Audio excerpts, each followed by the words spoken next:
Giants' turn to try and answer, and here's Saquon Barkley, and he is off to the races. The 30, the 20, Saquon for 6. Deep to left field. Oh, baby. Put it on the scoreboard. The kid has done it again. Jordan, open. Chicago with the lead.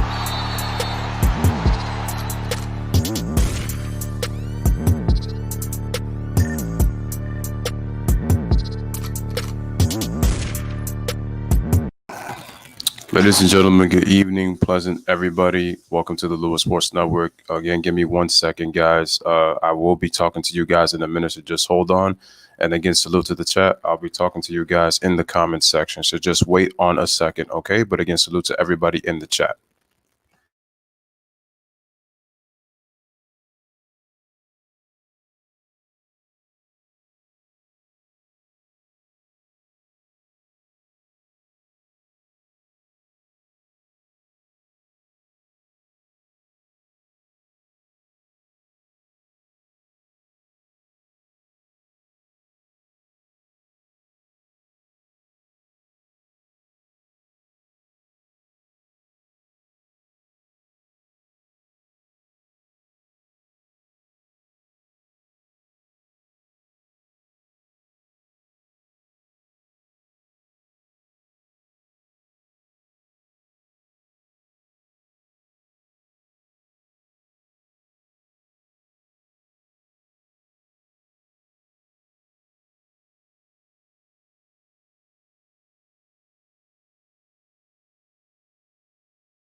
All right, ladies and gentlemen, can you guys hear me? I am back. Again, salute to everybody that is here. Just waiting for D to come on in. Salute to everybody. Shout out to Logan. Shout out to Alex. Appreciate you. Shout out to Brandon. D should be here any minute. Shout out to Logan once again. Says we're ready, no doubt. Shout out to Caden. Go subscribe to his channel. Shout out to Valix. Go subscribe to his channel. Shout out to Mark. He says, Europe. He says he needs the Raptors to lose tonight. Interesting. All right, so like I said, just give me a second. Shout out to G Money. All right, should I go and come back or it'll refresh itself? No, just have noise in the background. Yeah, that's all it is, man. All right, man. So we're getting ready to get started. We got the Toronto Raptors against the Orlando Magic. So 3-0 against the Magic this season. They're allowing 91 points to the Magic. The Magic are shooting 37% from the field and 28% from the three-point line. For those who don't know, Jonathan Isaac will not be playing. Shout out to Ron. Appreciate you. Jonathan Isaac is not playing. He tore his ACL in Sunday's game against the Sacramento Kings, so he is out indefinitely, and it looks like he's not going to be coming back for the bubble or for the playoffs since it is an ACL injury. The Raptors mostly have everybody healthy, but I'll just check the injury updates, with everybody.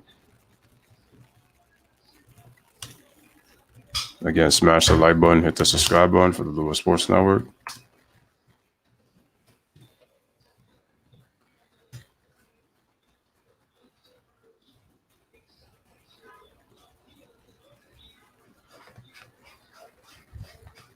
Let me see who else is in the chat. Shout out to Ron. Shout out to G Money. He says the Magic can clinch a playoff spot if they win tonight. All right, so this is a big game for the Magic. I know Toronto is in the playoffs already as it is. Karam says, man, yo, Lewis, my Thunder are 52-45. I knew that was gonna happen. Which is why I did not decide to do that game. The thing is, the Lakers, they already clinched the number 1 seed. So I know that they're not gonna. I know they're just playing for continuity. So I honestly didn't think that, that was gonna happen. The Thunder, it's more important for them just for positioning purposes. So that's why, they should continue to play well. Toronto's 3-0 in the bubble, you guys, and they've played extremely well defensively. They haven't lost a step. They've won the close games. They've beaten Miami. They beat the Lakers convincingly by 15. And also what was the other team that they beat? I'm trying to remember. But he says where the Laker fans are at tonight, they're not going to care, Karam. So they're not going to care because they already know they're going to say that they clinched the number 1 seed against them. So I'm very surprised Anthony Davis is playing all these minutes. That's a little bit of a danger, just only because if he continues to play all these minutes and then he doesn't have enough of the tank left in the tank during the playoffs, if the Lakers are expected to make a deep playoff run, there's going to be blame spread across around. Shout out to Michelle's daughter. Appreciate the super chat. Thank you for the donation. Appreciate you. Thank you so much. And just waiting for D. Well, we should be starting soon. Like I said again, Raptors against the Orlando Magic. Tip-off is next. I like how it says Tangerine Raptors basketball, which I don't understand why they would say it like that, but that's just TSN, Toronto Sports Network. So getting ready. And I got to say that they've done a very good job in terms of – I give the Magic a lot of credit with not having a lot of depth. They've been able to stay solid defensively. So Steve Clifford has done an excellent job with that Magic team. Ticky-tack injury. Oh, man. The Lakers better hope he doesn't get hurt. Brandon says the Raptors have beaten my Miami Heat this past Monday. Yeah, they won 107-103. That was a great game. That was a really great game. All right, man. So shout out to We the North. Again, shout out to the fans of Orlando. Let's see, what's it going to look like in the bubble tonight. And again, shout out to Michelle's daughter for the donation. Appreciate that.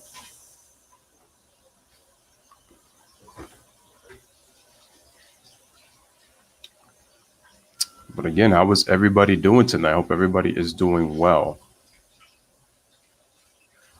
Miami Heat are not winning anything, man. They cannot beat the Toronto Raptors. That's kind of those we're going to have to wait and see, because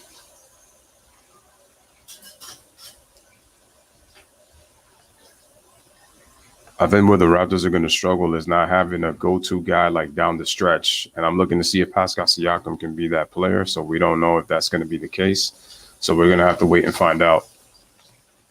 But again, make sure to smash that like. Make sure to hit the subscribe button.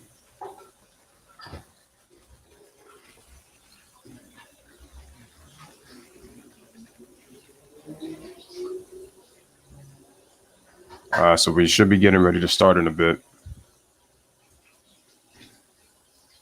Still at pregame.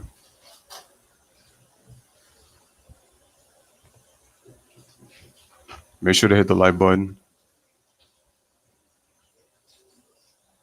Can we acknowledge the Phoenix Suns? Yeah, they played great. Did you see GTJ for the Blazers? Oh yeah, he was good. Yeah, he played real good. So it looks like we're about to get started.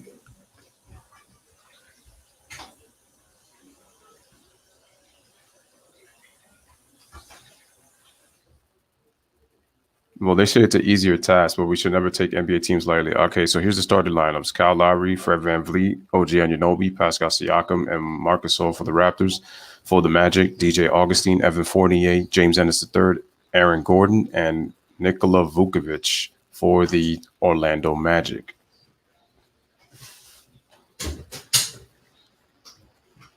Fred VanVleet just had a career high last game against the Miami Heat. He had 36 points. There's head coach Steve Clifford. He's 0-3 against the Raptors this year. The Magic are 32-36 as the head coach this season for the Magic. Last year, the Magic did make the playoffs and faced the Toronto Raptors, where the Raptors beat them in 5. And it looks like that they possibly are going to meet again for the second straight year. The Raptors are 48-18. They're on a 6-game winning streak right now. And in my opinion, Nick Nurse is the head coach. He's the coach of the year in my personal eyes. I think he's just done a tremendous job with this team. And you got other guys like Billy Donovan, who deserves consideration as well. So the players are greeting each other, and then we're about to get started. Cannot stand that virtual stuff. So with Vucevic and Marc Gasol ready to jump it up, Siakam look like he's ready to play soccer. All right, here's the opening tip. Here's the jump, and Orlando's got the ball. All right, guys, smash the like, hit that, subscribe. All right, here comes DJ Augustine. Brings the ball up, gives it to Aaron Gordon, who dumps it right off to DJ Augustine, dribbles to the right side on a double team, gets trapped in the corner, right side of the floor, then passes it to Nikola Vukovic, and then gives it off to Evan Fournier. Shoots the right-handed jumper, but he can't hit the shot. Rebound to Marc Gasol into the hands of Kyle Lowry, who then gives it to Fred VanVleet, who's actually going to bring the ball up. So Kyle's going to play off the ball to start this possession.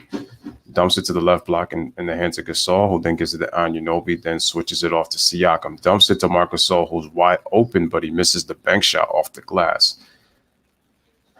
Rebound Vukovic, who then gives it right back to Augustine. Nice spin move on VanVleet, takes it to the rack, tries to kick it out, but VanVleet goes in front of him and steals it. VanVleet's on a 1-on-4. He waits, but then he dribbles to the paint. Has to kick it out to Marc Gasol. Gasol shoots a deep three, but hits nothing but air in the hands of James Ennis III. He pulls up for three, misses the shot. In the hands of Pascal Siakam, brings it to the right side of the floor.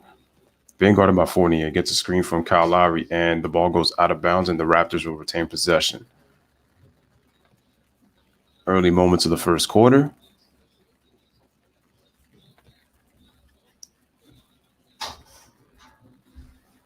All right, once again, this next nurse, again, salute to Orlando and Toronto fans, we the North. So ball's inbounded to Siakam. Siakam is in the post. Kicks it out to VanVleet. VanVleet gets into the paint, kicks it out to Gasol. They swing it at Anunoby. Anunoby dribbles left, takes it to the basket, misses the shot. Here comes Augustine. Kicks it out to Fournier. Shoots a transition three-pointer, but he can't hit. Rebound Marc Gasol. Into the hands of Kyle Lowry. Kyle Lowry pulls up for three. Wow, but the ball rattles in and out in the hands of Evan Fournier.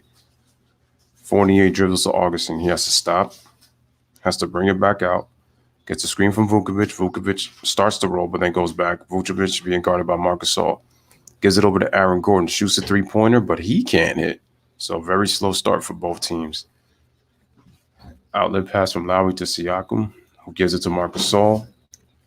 And then lobs it, almost gets lost, but then VanVleet has to bring it back out. Gets a screen from Marc Gasol. Marc Gasol rolls, spin move, hooks it up, and he scores. And Toronto scores the first 2 points of the game. Scores 2-0. Here comes Augustine. Gets a screen from Vukovic. Dribbles left, shoots it off the glass, and he scores. And now the game is tied at 2 apiece. All right, so here comes Pascal Siakam. Brings it to the left side of the floor. Dumps it to Marc Gasol. Nice high-low, but the ball was passed too fast. Here comes Anunoby. Dribbles, gets into the paint. Puts it up, misses. And wow, Aaron Gordon just wrestles it from OG Anunoby. All right, so James Ennis has got it. Shoots a three-pointer, misses the shot. Rebound, Kyle Lowry. It's tapped. Hold on, D. I got you in a second. Fred VanVleet has got it. Dumps it to Gasol. Wow, Aaron Gordon fouled it, and he dunks it, and the Raptors now lead 4-2. Welcome, D. What's going on, my brother? Appreciate you coming through. Are you all set? I didn't even know I was on mute. Yes, sir. I'm ready to go. What's up, everybody? All right, Aaron Gordon's got it. Gets a screen from Vukovic, shoots it to Fournier, almost traveled. DJ Augustine fakes, moves left, dribbles to the middle, passes it off to Vukovic with the hook, but he can't hit. Rebound Marc Gasol into the hands of Pascal Siakam. Siakam gets in post position, left block, spin move off of Fournier, gets fouled, no call, and he knocks it down. 6-2 as a score. Take it away, D. All right, guys. So Kyle Lowry. If they put the camera back on him, Kyle Lowry gonna bring the ball across court for the Raptors. Kyle Lowry gets the ball over to VanVleet. Down inside to Pascal. Pascal back up to Lowry for three. Lowry just off. Ahead to Kyle. Kicks it back up.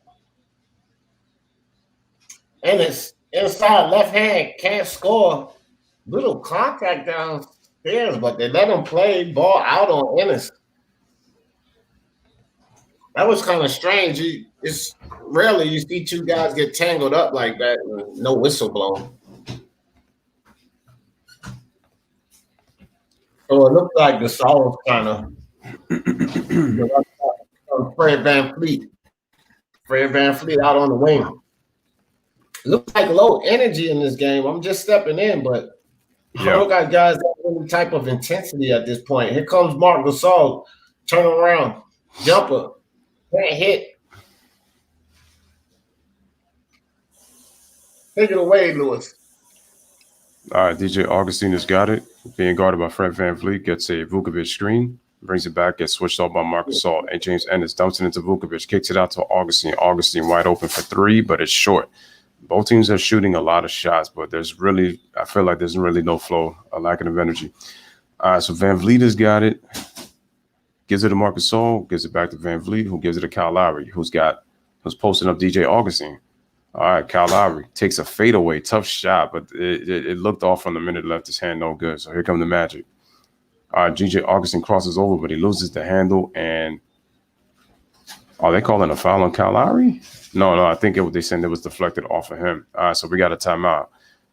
I'm surprised, man. They actually played that entire set without even calling a timeout. So we got an early timeout, and the score right now is Raptors 6 and the Magic 4 with 6:25 remaining in the first quarter. So, Lou, since I'm just stepping in, sorry I'm late, guys, too, but how's this game going? When I came in, they look a little flat. Don't look like low movement on the court. Kind of walking around. I see players walking around. What's the game looking like so far? No, the game's been a little bit sloppy, to be honest. Like both teams are actually missing shots. The Raptors tried running plays, but they weren't executing them, so they were just missing shots. So it looks like it is a little bit dead right now, but hopefully things will pick up. It is 6-4 right now, so there's a lack of like offensive fluidity, but things should pick up hopefully. All right, man. Salute to everybody in the chat that is here, man. Score is 6-4 early. Some of the other games that happened earlier today, OKC is up. OKC is up by 11, 56-45 currently with. In the third quarter, so that started. Utah got a huge win over Memphis, 124-115. I think Memphis possibly might not make the playoffs. Philly barely escaped Washington, 107-98. And then Denver with a big win over San Antonio, 132-126. I heard Michael Porter Jr. had another 30-point, 10-rebound game again. So he's balling right now. That's huge for Denver because, Barton and Gary Harris being down. You know what I mean? So I just wanted to say shout out to my man Ron Cohen over here on this side. IBT stepped in the building. Chain TC, appreciate you guys coming through. Luis Puente, my man Luis, he said, what you say there, Luis? I think Memphis is going to end up out completely. Yeah, well, after that Jackson injury, man, you can't really count on them to make any kind of push, in my opinion, Luis. Yeah. All right, so on my end, because we are coming back right now, shout out to Freddie Geese, shout out to Ron, appreciate you. Yeah, he did drop another 30-piece, and he had 11 rebounds. So Michael Porter's been rebounding the ball too. And, this is scary, man. If those guards can come back, if Gary Harris looks like the Gary Harris from last year, if Jamal Murray and Will Barton step up, and you have your wing playing as well as he's playing right now with Jokic, even Jokic played as well as he's played in the bubble. This Nuggets team is a scary team. And then you have Bobo on there with their big lineup. You mix them up. Every time Bobo hit the court, he's played well. So I know we also talk about the Thunder. I think they're the most underrated team in the West. And I know Denver's not expected to go far, but that probably might be the second underrated team. In the West. They're probably the second underrated team in the Western Conference. In my opinion, they're the first my dark horse team. All right, so we're back, ladies and gentlemen. So DJ Augustine gets the ball from Nikola Vukovic. Okay, they give it to Ivan Fournier. Vukovic shoots a three, but he misses again. Like an offensive rhythm. Here comes Kyle Lowry, dribbles all the way to the basket, and he gets bumped, and he gets the foul. And Kyle Lowry saying he's going. That should be continuation because he went up for the shot. He was not going up to pass. Yeah, that was. Oh no, actually, no. No. I know Kyle Lowry tried to fake that one. No. You were passing it and then you tried to put up the shot as you got bumped. So yeah, no, that was actually a good call by the referee.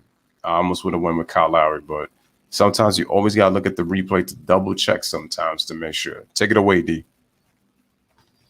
All right, Van Fleet up top, Fournier on the defense. Dribbles around the Gasol screen, back to Gasol. Gasol with the easy short jump shot inside. 8-4. Toronto on top by 4. Here comes DJ Augustine. Kyle Lowry on the D. Dribbles around the Vujovic screen. Ennis gets the ball. Back down inside the Vujovic. Foul. Looks like it's going to be a foul on Gasol. Swiped at the ball. And Terrence Ross checks in for the Orlando Magic.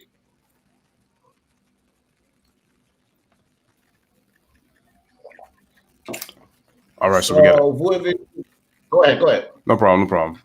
All right, so Evan Fournier dumps it into Nikola Vukovic, who then gives it to James Ennis III, and he turns it over. Good defense by Kyle Lowry of them, but good recovery by Evan Fournier. Fournier steps back over Siakam, shoots the 3, and he drains it, and the Magic trail within 1, but they say a foot on the line, so it's a 2 unless they change it. All right, so here comes Fred VanVleet. VanVleet gets the screen from Kyle Lowry, who then gives it to Marcus Gasol, then gives it to OG Anunoby. Spin move. Nice double spin move by Anunoby. Beautiful textbook move. He scores and Toronto leads 10-6. Take it away, D. That was a beautiful move by OG Anunoby on that double spin. Yeah, that was a nice move. All right. Ennis for the 3. Ennis can't hit. Pascal Siakam will pick up the ball. Here comes Pascal Siakam. Over the top to Lowry, but too high for Pascal. Can't make the pass. Nice, he should have dumped that ball. Yeah, one spin move and then he spin left. That was like 2 reverse spins he did there. He did a clockwise and then a counterclockwise reverse spin. That was beautiful right there by Anunoby. That's skill, ladies and gentlemen. That's how you elude the defense, especially with your dribble. So that was a nice job by Anunoby right there. As Kyle Lowry sits down. And who just came in for the Magic? Markelle Fultz checks in for Dallas. Okay. Vujovic over to Markelle Fultz. Markelle in the middle, short jumper. Can't hit off the back of the rim. Fred VanVleet up the rebound. Here comes Fred VanVleet. Dribbles around Fournier. Back out to Ibaka for 3. Ibaka can't hit. Fultz comes down with the rebound. Here comes Markelle Fultz at the top of the key. OG on the rebound. On the defense, sorry, guys. Fultz inside, reverse on OG, but can't hit. Ibaka will pick up the rebound, and he'll bring the ball down across for the Raptors. And there's a foul called. Looked like Terrence Ross got a piece of Norman Powell. Mm-hmm. They don't talk a lot about Terrence Ross, man, but he's a pretty good scorer. I remember when he was with the Raptors, he had a 51-point game, so he is capable of getting buckets. But he's kind of gotten lost. There's moments when he's gotten lost kind of in the offense, but he is a very capable scorer, is Terrence Ross. All right, so Norman Powell gets the basketball for VanVleet. They dump it right into, Ibaka. Then they give it to VanVleet, and it hits a deep 3. And splashes that 13-6. Remember, guys, VanVleet's coming off a 36-point game against the Miami Heat. So here comes Markelle Fultz. Didn't recognize him because of the hair. Didn't realize he even grew it. All right, they give it to Terrence Ross. Back to Fultz. Then they swing it. I got to see who that other player is. But they give it to Terrence Ross right back. He shoots the jump shot, misses the shot. Rebound, OG Anunoby. In the hands of VanVleet. All right, here come the Raptors. Up 7. VanVleet, nice starter step. Nice lefty layup. And he gets that ball to go. 15-6 Toronto. Nice play by VanVleet. Raptors up 9. Take it away, D. Well, all right. So Fultz comes up with the ball, and they're going to call it out. I think that was Wesley Iwundu, who checked in. Lewis. What number is he? Let me just check. I think for the Mavericks. For the Magic, number 25. Okay, I got it. Yeah, it's Wesley Iwundu. Yeah. All right, thank you. I just want to check just to make sure. We got each other back. All right, guys. So we just took a timeout. We got how much time do we got remaining in this first quarter? 3:21 remaining in the first quarter. Toronto Raptors off to, well, both teams got off to a slow start, but the Raptors are picking it up now. They lead 15-6. They're on a 9-2 run currently, man. So smash that like button, hit that subscribe button for both Lewis and D. And Alice the 4-9. Here he comes with the bias. Here he comes. The Raptors are playing like the best team in the league. Well, I will agree with you that they probably have been the best team in the bubble. But let's not also forget about the Phoenix Suns. And even though that they're fighting for a playoff spot, they've played very well. They've beaten the Mavericks. They've beaten the Wizards, who are also fighting for a playoff spot, even though we don't look at the Wizards as one of those top-tier teams, obviously, that's fighting here. But they just beat the Clippers last night. Even if there's no Montrez and Pat Bev had to leave the game, it's crazy. It's kind of like the Clippers curse is already happening with this team. It's like one after the other. But again, we don't give excuses. They got outplayed. They played down to the Suns pretty much most of the game. They came back and they got beat. And give the Suns a lot of credit. And Devin Booker. Devin Booker is looking like a real – I mean, he's always been a problem, but he's becoming a real problem because of the way that he's really improved his game this season. What do you think about that, D? Yeah. I mean, I agree. He's definitely improved.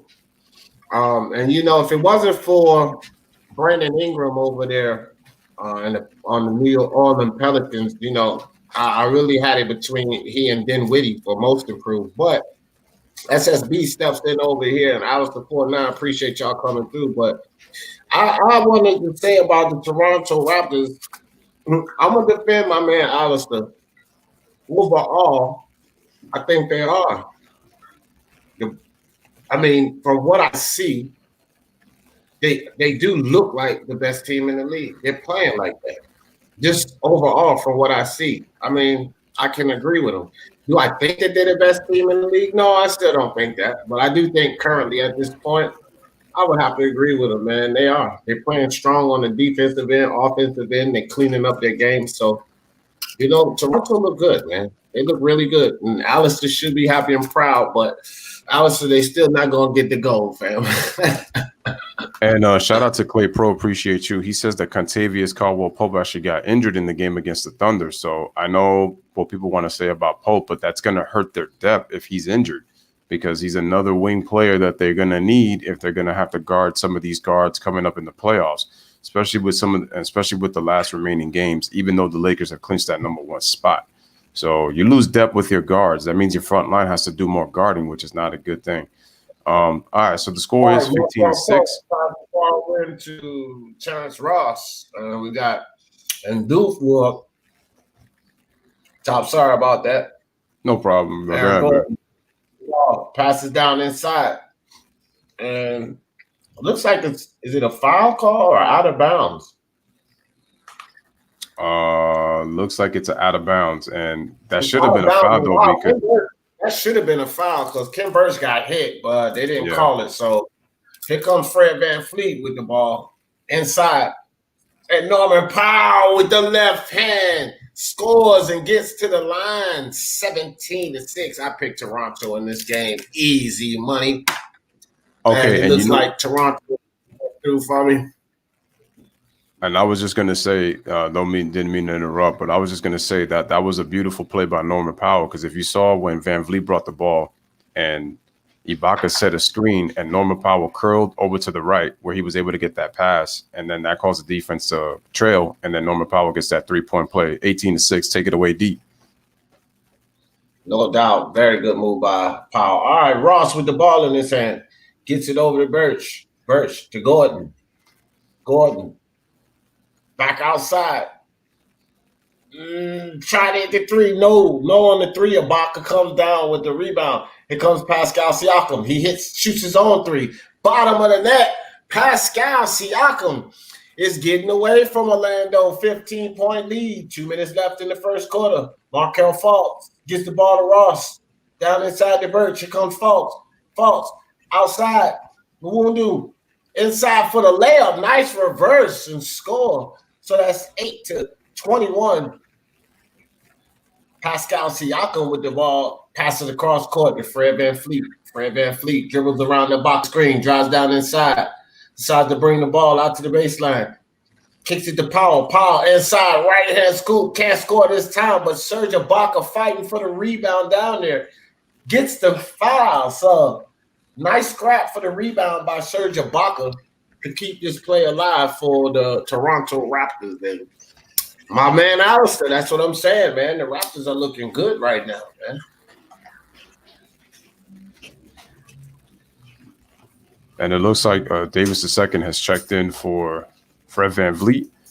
All right, man. So Pascal Siakam is going to inbound the ball. 148 remaining in the first quarter. So Davis II gets the ball from Siakam. Kyle Lowry's pointing. He also checks back in, crosses over. Can't find anybody. Gives it to Serge Ibaka, who then gives it to Kyle Lowry. Ibaka sets a screen. Kyle Lowry kicks it out to a wide open Powell for three, and he drains that one. The score is 24-8. And it's crazy that Norman Powell isn't getting a running for most improved because his points per game have gone up from 9 points from last year. He's averaging 17 points a game. Last year it was 8. All right, so Terrence Ross has got the basketball. Dumps it off to Aaron Gordon. Aaron Gordon goes into the paint, and he draws the foul on Kyle Lowry. Looks like it might be either Kyle Lowry or Pascal Siakam, one of the two, but he'll go to the free throw line to shoot 2 free throws. The Magic are definitely struggling offensively, and they're not an offensive juggernaut. So they are one of the teams that they struggle offensively. Yeah, the foul was on Siakam. Yes, it was. All right, so he'll go to the free throw line once again to shoot 2 free throws. Knocks down the first. Score is 24-9, 1:14 remaining, 15-point lead for Toronto.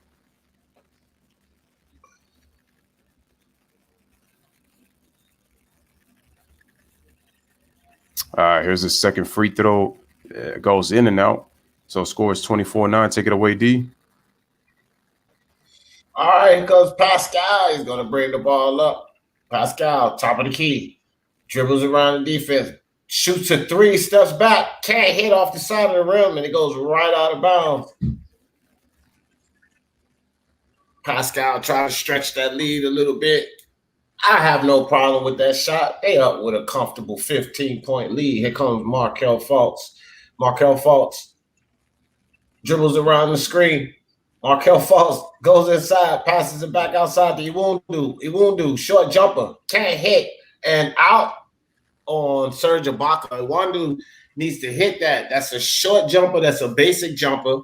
10 feet away. He got to hit that shot. Let's go, young man. So and the Raptors fell asleep. And right inside to Aaron Gordon for the score, 11-24. Take it away, Lewis. All right, the Raptors fell asleep defensively on that inbound. All right, but 13-point lead. All right, so Siakam brings the ball up. That's the thing about the Raptors, man. They're really showing their versatility. They got different guys that can bring the ball up. So a screen is set by Powell. Siakam goes for the 3, and Aaron Gordon showing his athleticism, block it. Here comes the window, but he passes it way too strong, got a little careless with the basketball, and the Raptors get the ball back. Yep, and he knew it, so he puts his hand up. And Steve Clifford never really finished his space. That was great defense by Powell to get back there and disrupt all of that. Here comes Kyle Lowry, drives down in the lane, gives it to Serge. Serge, long arms with the layup inside, 26-11. 25.9 seconds left in the first quarter. Here comes Gordon. He kicks the ball to Fultz. 3-second differential. Shot clock to game clock. Fultz up top. Fultz running the clock out. Dribbles down into the lane. Fultz kicks it outside. Ken Birch stepped on the line, so they'll turn the ball over. 7.1 seconds left on the clock. Ken Birch was out on the 3-point line, and those big feet, man. Sometimes those big guys can't keep those big feet inside. Here comes Kyle Lowry. 4 seconds to shoot. Norman Powell sidesteps, shoots, can't get it. All right, guys. So Toronto Raptors start this first quarter off on fire. Picking up where they left off. Toronto Raptors, as my man Alistair says, the hottest team in the bubble right now. And I might have to agree with that, Alistair Fortnite. Well, I'm not going to agree with him. I think when they win, they will become the hottest team. I say, can't forget about those Phoenix Suns in the Western Conference right now. But I actually do. I I think in all seriousness, no, I would have to agree with Alistair, though. I really think that the Toronto Raptors, they might arguably, I think in terms of, they're probably the most balanced team, in this bubble. And without, after losing Kawhi Leonard, it's like you kind of wonder how they would play not only this season, which they exposed that, and then they've come even better in the bubble. They haven't missed a beat. It's they have a next man up mentality, which is what I like about this team. They don't make excuses. They just continue to play hard, and they play together as a team. It'd be crazy if they win the championship. They would probably be a better offensive version, in my personal opinion, to the Detroit Pistons of 2004. Like Siakam was the only All-Star this year, and then Ben Wallace was the only All-Star on the Detroit team that won in 04. They got Rasheed Wallace, but it was in a trade, and so that's why I think that it would be a great story if they would win, especially if they go back to back. That would be an amazing story for Canadian basketball and then for the NBA in general. I think it'd make a great story, and I think that they could change a paradigm that it takes a team to win a championship. You just got to build the team the right way. And I have to give Masai Ujiri a lot of credit. So Luis Puente with the super chat. Appreciate you, Luis Puente. He said, you guys are putting in work. Respect to both of you.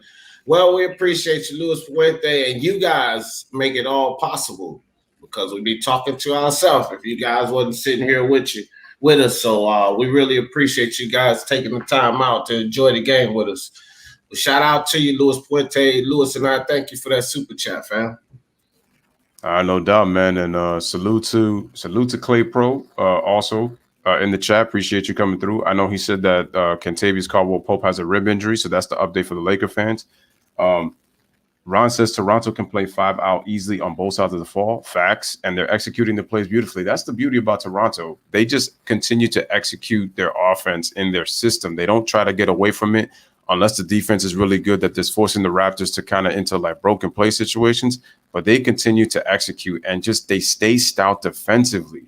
That's what I'm so impressed about this team. They just play together, man, in terms of whether they play a 5-man, whether they switch to a zone. They have different defensive schemes. And the key thing is they're versatile. They have good guard play. And then you look at their forwards and their big men. It's like this is why the Raptors are still playing as well as they have. And again, my man Norman Powell deserves consideration for most improved player. He averaged 7 points last year and is averaging 17 points this year. That to me should get at least some recognition. I know Ingram and some of the other guys, maybe Luka as well. Dinwiddie's another one. Spencer Dinwiddie, but Norman Powell deserves to be in the conversation, ladies and gentlemen. Yeah, for sure. Right. And Jay Jefferson just stepped in the building. What's buzzing, cousin? Appreciate you coming through, Jay Jefferson. All right, guys, smash the like, hit that subscribe. We're back. And so Norman Powell shoots the 3, misses the shot, rebound to Aaron Gordon, pushing it up, decides to slow it down, goes behind the back, dribbles right, goes through, tries a Euro, misses. Birch pushes off. That's an offensive foul, Birch. You pushed off on Siakam, bro. Pushed off. Easy. Right to get the free. That was too easy of a call, man. For sure. Look, Birch, don't shake your head, buddy. Lift your head up and let's go. Play ball. You know you fouled him. Oh, no, I'm sorry. He pushed off Hollis Jefferson. My bad. Go ahead, dude. Right. Here comes Kyle Lowry. Kicks the ball to Siakam. Can't hit the 3. Sorry, that was Davis for the 3, and he can't hit the 3. Hollis Jefferson is actually in for Siakam. So it looks like Toronto brings the ball in. Lowry gets it in to Hollis Jefferson. Back over to Powell. Powell inside to Serge Ibaka. Short jump hook. Serge can't control the rebound and lost it out of bounds. So it's Orlando Magic's ball.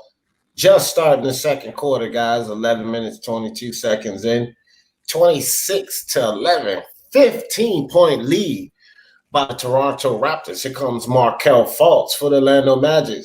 Got Terrence Davis on the defense. Gives it to Aaron Gordon. And inside, all alone, is Terrence Ross, and Toronto completely fell asleep on the defensive end there. So Hollis fakes the 3, gets it into Serge Ibaka. Serge Ibaka, offensive foul on Birch. Good call by the ref. Serge dropped that shoulder and pretty much fullback Birch right there. So offensive foul. Take it away, Lewis. All right, that was actually Norman Powell that fell asleep on defensively, but that was a good move by Terrence Ross. He faked like he was going to the three-point line and cut to the basket and caused Norman Powell to fall asleep on that dunk. But turnover, this is the Raptors' second turnover of the quarter. Here comes Markelle Fultz, brings the ball up on Davis. He hesitates, kicks it out to Aaron Gordon, wide open for three, but he misses the shot. Here comes Norman Powell. Norman Powell gives it to Kyle Lowry. Kyle Lowry, oh, nice spin move by Kyle Lowry. Goes for the layup and gets blocked by Aaron Gordon, second of the game. And here come the Magic. Now the Magic are playing with a little bit of intensity now. Here comes Aaron Gordon, takes it to the rack, and he scores. Surprised he didn't get a foul call. Double pump by Aaron Gordon inside. Sorry about that, Lewis. But no problem. By Aaron Gordon. Even as an announcer, when you're excited, it's all good, man. It's all good. All right, Davis the second. He's got the basketball. He comes. He dribbles through the defense, puts it up, and he draws the foul. But I like the fact that the Magic have come out in this quarter with a little more intensity now that they didn't have in the first quarter. They looked like they were a little bit sleepy and kind of just going through the motions. But this time, you're seeing more active hands, more athleticism, using their athleticism, getting up on shot, contesting shots. Even though that was a foul, at least it was aggressive. Go ahead, D. Indeed, man. No, I was just agreeing with you. But over here, Chopstick says, I'm on this stream watching the Lakers game. Now, that's true support, Chopstick. Lewis and I really appreciate you, my man. So, no doubt, man. So Terrence misses the first free throw, still 26-15, shoots the second and drains it. So it's going to be 27-15, 12-point lead. Orlando Magic eking their way back in this game. Here comes Markelle Fultz. Markelle Fultz dribbles around the screen, kicks it outside to Iwundu. Iwundu, good defense by Kyle Lowry. Iwundu inside, cross the court to Gordon. Gordon goes up high, and it's a travel call. The ball didn't hit anything, and Gordon basically just threw it up and caught the ball again. You can't do that, guys. That is a travel. So turnover on Orlando Magic. Go ahead, Lewis. All right, so Kyle Lowry brings the ball up, gives it to Davis, and then they give it off. Look like a reverse play in football. But anyway, Davis gives the ball to Kyle Lowry. They dump it into Serge Ibaka. Serge Ibaka fakes right, goes left, turns around, spin hook, misses the shot, a little strong. Rebound, Aaron Gordon. All right, Aaron Gordon takes it all the way, goes all the way to the layup, and no, they call an offensive foul. So another turnover for the Magic. That's their seventh turnover of the game, and Aaron Gordon is telling the ref that he was still moving, but no, the referee says no, he got to the spot on time. Let's check the replay. Kyle Lowry, again, that was Kyle Lowry was not planted, man. Those refs got to do better than that. Aaron Gordon had a good compare. All right, so Kyle Lowry's got it. Gives it to Davis. Comes open off a screen, shoots a three-pointer, just a little bit short. Aaron Gordon is feasting on the boards right now. Getting in position. All right, crosses over. Powell going off of Vukovic screen. No, I'm sorry, Birch screen.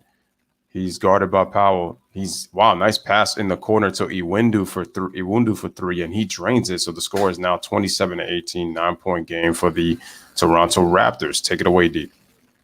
I don't like the fact that Gordon is holding that ball as much. He need to get that ball to Fultz, but good job on the pass. Hollis Jefferson drives inside right over the top of the young Iwundu for the score, 29-18, 8:43 left in the half. Here comes Markelle Fultz, dribbles around the Birch screen and tries to get it inside the Iwundu, decides to pull back, throw it outside to Gordon. 10 seconds on the shot clock. And Gordon almost loses the ball, but picks up a foul. I think it's going to be called to Hollis Jefferson. A little bit aggressive on the defense there. So he's going to be called for the reach. Orlando will keep the ball 14 seconds back on the shot clock. So inside the Birch, gets it over to young Iwundu. Got power on the defense. Throws it down low to Aaron Gordon. One-on-one. Hollis Jefferson, step back. Jump shot over Jefferson. Can't hit. Kyle Lowry comes down with the rebound. Here comes Lowry. Lowry dribbles left. Dribbles right. Lowry steps back behind the three-point line, and a foul is called. And it looks like it's going to be on Iwundu. Got tangled up with Serge Ibaka there. So another foul on the Orlando Magic. 8 minutes, 10 seconds left in the half. Serge Ibaka checks out. Marc Gasol checks in.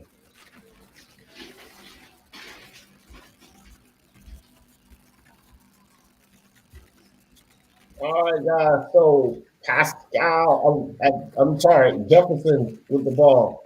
Goes inside, passes it back out to Lowry. Back inside to Jefferson. Jefferson drives into the lane. It's right around Fournier for the score, 31-18. And 3-point lead. And comes Markel Fultz.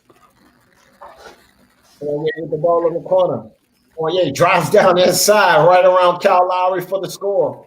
Nice by Fournier, 20-31. Here comes Cal Lowry. Cal Lowry pulls it back behind the 3-point line. Inside to Hollis Jefferson. Hollis Jefferson. Up, over, can't get the shot. Markel Fultz with the rebound. Markel Fultz going to bring the ball down. Markel drives right down into the lane. Euro step, gets hit. Markel Fultz will go to the line for 2. All right, good aggressive move by Markel Fultz getting to the free throw line on that last play right there. Tried a little step through, a little late on that little step through. Almost looked like he was about to travel. Then Davis the second loses his shoe. I'm like, you trying to go in? That's called iPhone in slow motion, y'all.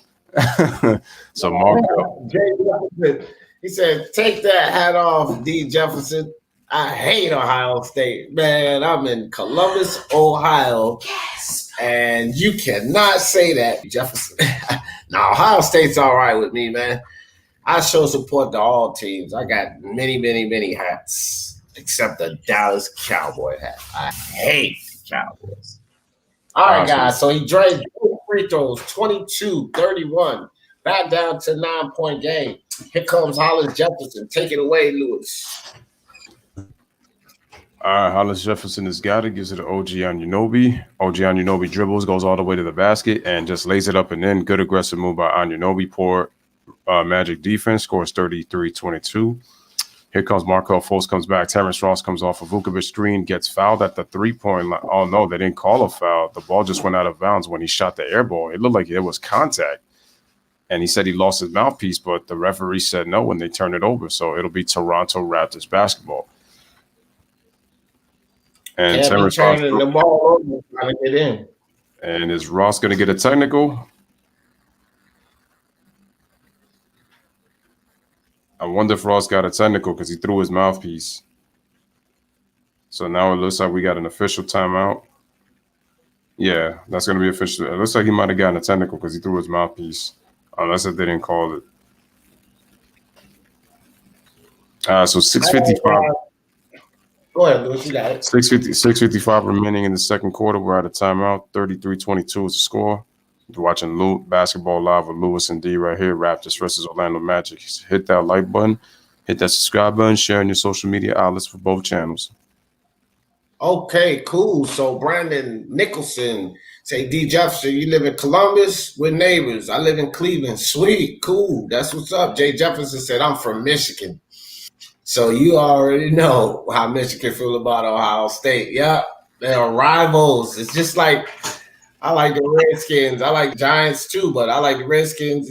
Cowboys, I hate them. I hate them, and I love to hate the Cowboys. I think that's how Michigan fans feel about Ohio State Buckeyes.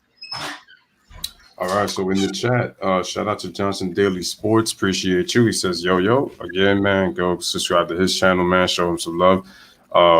Ron says that he was going to say that Norman Powell could be a candidate for Sixth Man of the Year, but he doesn't even know if he's Toronto Sixth Man. No, he's not Toronto Sixth Man, but I'm saying he just deserves consideration because he's played great off the bench.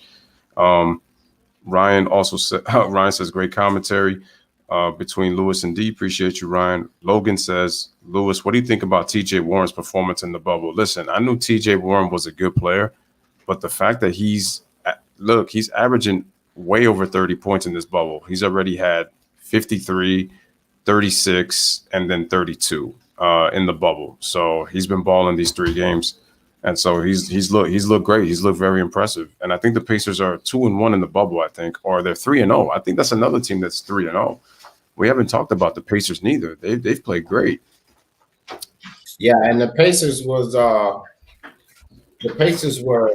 a dog in the game yesterday. And I couldn't understand why they were a dog. I knew they were going to win that game. And they showed up 129-108, I believe. So, you know, the Pacers do look good. I will agree, Lewis. And I know that whatchamacallit, Alistair said that Aaron Gordon is underrated. Here's the thing. I would love to call Aaron Gordon underrated. The problem is he's too inconsistent for his talent. He's another inconsistent player. He's athletic. He's very versatile when you look at him, especially at his size. One thing that we know him for is a lot of his dunks in the slam dunk contest, but Aaron Gordon is very inconsistent when it comes to his game because he really should be better by now. And I thought he would be the Magic's best player, but that has not been the case with Orlando because they lack they don't get really consistent scoring. 1 minute they'll be very good, and then another minute they won't shoot the ball well. So their offense comes and goes. So with their team, they do lack depth, but their starters really don't play consistently. Like they don't consistently shoot the ball well or consistently score as well as they should. All right, so we're back. Kyle Lowry's going to shoot the free throw. So Terrence Ross did get that technical for throwing the mouthpiece for not getting the foul call, which he thought he did at the three-point line on the last possession for the Magic. So Kyle Lowry shoots the free throw and drains it. So it's 34-22. Toronto Raptors with possession of the ball. 12-point game. These technical fouls, these guys got to learn to keep those lips zipped, especially when you're trying to strike back. So here comes Fred VanVleet. Has Fournier on the defense. Good defense by Fournier. Marcus Gasol with the ball to OG. Down inside to Marcus Gasol. Marcus Gasol loses the ball, but he picks it back up, loses it again, and picked up by DJ Augustine. Augustine drives down inside. Augustine sloppy. I think maybe he lost the ball, bounced off the front of the rim. Kyle Lowry comes down when he gives it to Fred VanVleet for the layup inside, right around Vujicic. Good move by VanVleet, 36-22. Here comes DJ Augustine back again for the Orlando Magic. See if he can make something happen. DJ Augustine gets the ball over to Fournier. Fournier on the wing. OG on the defense. Fournier around OG, down inside. And fouled by Pau Gasol. Looked like it might have been Kyle Lowry, but Pau Gasol stuck his hand up. So Fournier will go to the line. And, yeah, that was a Kyle Lowry foul. Yeah, Marcus Gasol tried to protect Kyle Lowry there. I thought that was a Lowry foul. So they're going to give that to Lowry. Fournier shoot the two. So Fournier hits the first free throw, 23-36. It's cool when a player tries to protect his guy. You don't want him to build up those fouls. Nice try. Oh, yeah. Mm-hmm. I like also when a player commits a foul and then the other players, like, because they know they're in foul trouble, since they're important, they try to put their hand up. And I'm like, nice job, but we know the foul was on the other dude. We know that was on Lowry Gasol. He was about 3 feet away from the play, but nice try. Here comes Kyle Lowry, gives the ball to Pascal. He's checked back in. Pascal gives it to OG. Back to Pascal for three. Pascal, no go. Vujicic with the rebound. Kicks it ahead to Augustine. Augustine goes around the Vujicic screen. Gives the ball to Ennis. Ennis drives down inside. Loses it. And nice snatch with Gasol, long arms over the top. Kyle Lowry to Pascal in the corner. And they cannot hit. And a foul by Kyle Lowry. So he's getting ready to go to the bench, guys. I think that's number 3 on Kyle. 36-24. Man, Marc Gasol gave his body up. Dove on that ground to get that ball. That's what you want to see your big man do, high intensity. So here comes Fournier. Fournier gets it to Vujicic. Vujicic to DJ Augustine. Augustine dribbles down in the lane, brings the ball back out. Back inside to Vujicic. Got Marc Gasol on the defense. Vujicic up top. And who was that? It just hit. I didn't even see the number that. Let me see. He's numbered. That was O'Clock. That was Gary Clark that hit. I didn't see who hit it. Number 12, Gary Clark. All right, so OG inside pulls the foul on Ennis. Muscle strong play by OG. Oh no foul. He did get fouled, but he traveled. He traveled. They traveled before that. Let me see. Yep. So here it goes. One. Yep. He just traveled there. Yeah. And about 6 steps, bro. he skipped the pivot foot. He turned around and hopped. So Vujicic, lazy inside by Vujicic, but nice job by Ennis to roll the ball out to Augustine. Augustine behind the back to Vujicic. Over to Clark. Clark for 3. Clark can't hit and ball out of bounds on Ennis. All right, OG Anunoby's got the ball. 36-26 is the score. Toronto Raptors up by 10. 4:24 remaining in this first half. So here comes Fred VanVleet right back in, gives the ball to Marc Gasol, dumps into Siakam, but the ball was too strong with the pass, and the Raptors are turning it over now in the second quarter. Remember, they only had 1 turnover in the first quarter, so now they're starting to cough that ball up. Hey, back come the Magic. And to be fair, both teams appear to be going back and forth with the turnover, so they both need to take care of the ball right now. Yes. And just right on cue. Yeah, right. And just fortunate for the Toronto Raptors, too, because not taking care of that ball on an efficient team, you'll find that they'll dig right into that league. But by Orlando Magic giving the ball right back to them, pretty fortunate on their behalf. All right, so here's Kyle Lowry. Kyle Lowry, wow, allows it to Anunoby. That was a tough catch, but he was able to adjust. Nice play by Anunoby on the adjustment, and the Raptors are now up 38-26. Here comes DJ Augustine right now, gets a double screen by Aaron Gordon, and Vucevic gets the ball back from Augustine, who then gives it to James Ennis. They dump it right side of the block. Nice spin move by Aaron Gordon. Can't find anybody. Shoots it to Vucevic right below the free throw line and gets the roll. And the the Orlando Magic within 10, 38-28 is the score. So here comes Kyle Lowry. Brings the ball up. Anunoby is getting ready to set that screen, sets it. Kyle Lowry shoots a 3 and drains it in Augustine's face as he rolls around the screen. 41-28 is the score. And looks like we got a timeout by Orlando. Steve Clifford calls for time. Pushes the lead back up to 13, ladies and gentlemen. So we got 3:18 remaining in the second quarter for the first half. Score is 41-28 Raptors right here on the Lewis Sports Network Basketball Live with Lewis and D. Continue to hit that like button and smash that subscribe button for both channels. And I tell you like this, man, if you want to dig back into a game, if you're trying to come back, you have to take care of the ball. Orlando Magic, they're just sloppy with the ball. The passes are too high. Look, if you're going to give the ball right back to them and not capitalize off of their turnovers, then you're not going to get back into this game. The Raptors are, again, I just say they should feel fortunate to not have the Orlando Magic within 3 or 4 points right now. Oh, and for those who don't know, guys, just wanted to say this quick update. Ben Simmons did get injured against the Washington Wizards, and he has a knee injury. So he was left limping. I believe it was in the fourth quarter of the game. I think the Sixers were in a dogfight. They ended up winning the game, but Ben Simmons has a sore knee that he injured. So he was walking very gingerly. And then Clay Pro with the news talking about that Caldwell Pope has a rib injury. So we got to see how serious that is.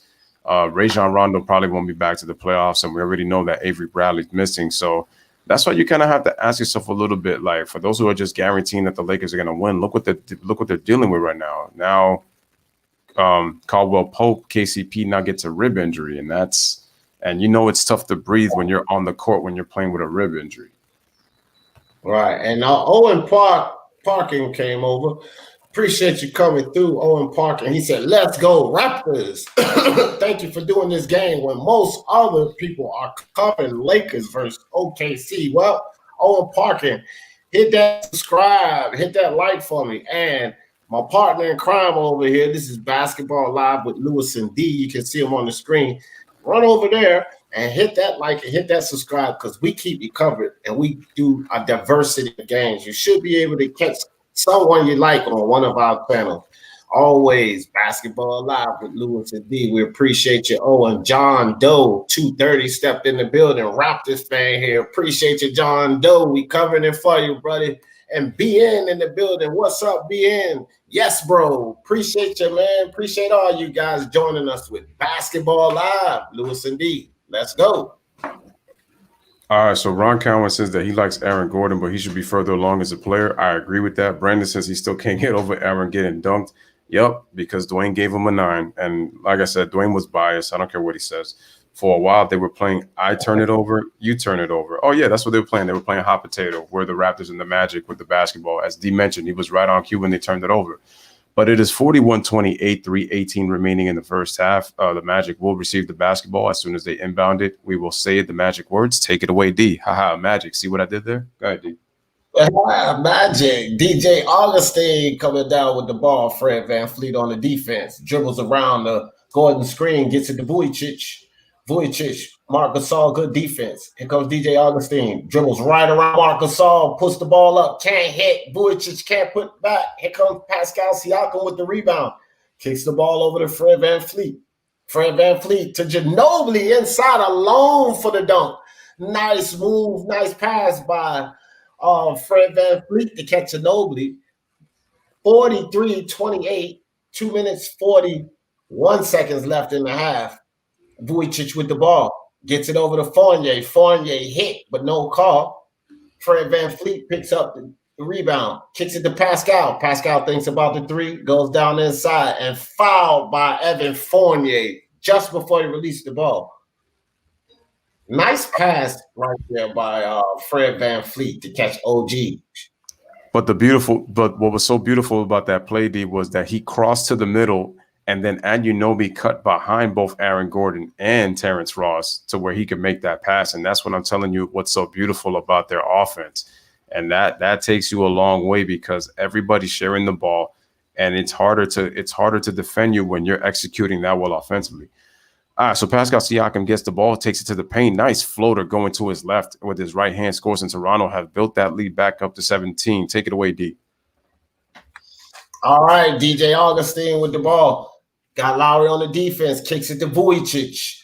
Over to Gordon. Gordon inside, outside to Fournier for the 3. And a foul call. You got to let him land, Fred VanVleet. So Fournier will go to the line for 3.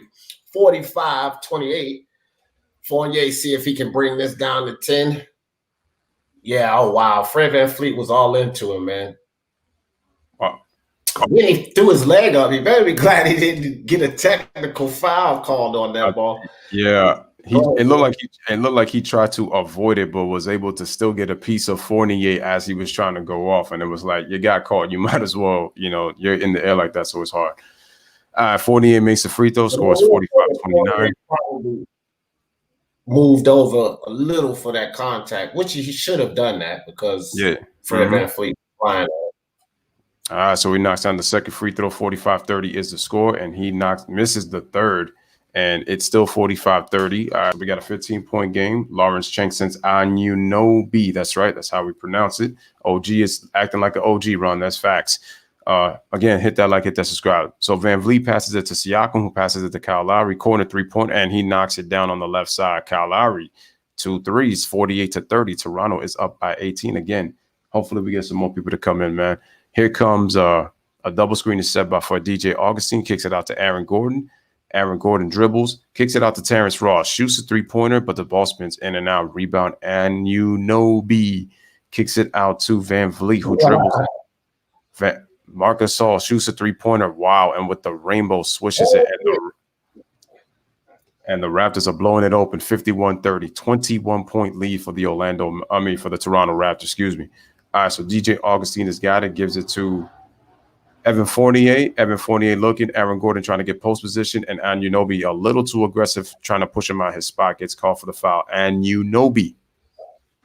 Yeah. That's why I always just call him OG, because I tear his last name up. I call him Anunoby, Anjanobi, so I just call him OG. Keep it simple. All right, man. So 21 lead by the Toronto Raptors. I'm telling you guys, this is the Orlando Magic, so we can't get too overzealous, but this is the NBA. Top teams in the world. So you got to give the Toronto Raptors their credit. Let's see if the Orlando can dig back in here. So Gordon hits the second free throw, down to a 20-point game. And 1 minute, 10 seconds left in the half. Here comes Kyle Lowry for the Toronto Raptors. Kyle And an early foul. Kyle just picked up the ball 1 second off the clock. Already a foul. Looks like it's going to be on Vujicic by his body language. All right, just real quick, shout out to Lawrence Chang once again for that pronunciation. That was great. Shout out to Jay coming through in the building. Appreciate you. And shout out to Owen Parkin. Once I hear Owen, I always think of Owen Hart for some reason. But thank you. Shout out to Owen Parkin, man. Appreciate you. He says, "Let's go Raptors." We got a Raptors fans up in here, man. So appreciate you coming through. Yeah, Raptors fans are deep tonight. We got Raptors fans all on this side. 49. You got your fans with you, fam. All right, shout out to Moko for coming through. Says 14th like. Appreciate you as always. All right, score is 52-31. We're about to head just about under a minute remaining, everybody, for this first half, which has been dominated by the Raptors. Aaron Gordon's got the basketball. He dribbles left, gives it to Vukovic. He shoots a three-pointer, and Vukovic has not been able to get into this game. It's 52-31, so he misses. Siakam gets the rebound and brings the ball back up, gets a screen from Lowry. The little things that some of these guards do on this team. He dribbles left, kicks it to Anunoby, dribbles. He gets in post position on Terrence Ross, spins, pivots, goes into the lane, and he scores. OG Anunoby, his skill set and his footwork it's just been flawless in this game. Just been flawless. 54-31 is the score. Take it away, D. All right, DJ Augustine loses the ball inside, picked up by Pascal. Pascal tries to throw the ball ahead, but he's grabbed, fouled. So Toronto will go to the line real quick. And I was just about to say, OG is a lot stronger than he looks. Ross is just too small for him. He's not going to be able to defend him. OG going to be able to back him down. I've seen OG back guys down bigger than him. Ross is just too small. And coupled with his footwork, that's a mismatch all day, in my opinion. John Doe says OG stands for Olive Garden. You know, he had to learn how to throw hands as a kid. No doubt. All right. Pascal drains the free throw, so it's 55-31. Toronto Raptors running away with this game. Orlando's going to have to do a lot. We'll talk about that during the half, guys. I'll give you the key to victories. My man Lewis will give you those stats for sure. Take it away, Lewis. All right, score is 55-31. We got 26 seconds remaining, so it looks like we got about a 7 to 8 second difference between shot clock to game clock. So Aaron Gordon has got it. Aaron Gordon kicks it out. They swing it. James Ennis, fake by Augustine, shoots a three-pointer, knocks it down. Score is 55-34, so we got a 21-point lead, 14 seconds, no shot clock. Take it away, D, last seconds of the half. All right, here comes Kyle Lowry. 8 seconds on the shot clock. Kicks it to Pascal. 5. Pascal got 5 to shoot. Loses the ball. Stolen by Vujicic. And it should have been a foul by Kyle Lowry. It is a foul. Okay, I was about to say they should have gave him a foul, even though it was at the buzzer. That is a clean foul. Good call by the referee. Kyle Lowry don't like it. I think I think that the Raptors are doing well, but that was a clear foul, Kyle. You bodied the man. Look at that. You can't do that. Isn't that his fourth foul? I think that's his fourth. The announcer said third, but I thought he was already playing with 3. I could be wrong. If that's his fourth foul, that's significant. I don't think that will be enough for the Magic to get back into this game. The Raptors are playing extremely too well, in my opinion, and Fred VanVleet can cover that time while Kyle Lowry's out. Oh, no. Ron just made the correction. He said that was Lowry's third foul. Okay, so I thought it was his fourth, so he was playing with 2. As well. But it felt like he had 3 for some reason. I don't know.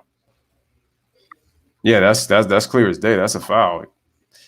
Anytime you're in body contact like that in the air, it doesn't matter even if you didn't intentionally hit him. The problem is you're near the player that's trying to receive the ball, and your body hits him. He didn't create the contact. Your body caused him to react that way with his body when he made the contact. So you can't. Not only that, I can't believe they're reviewing this.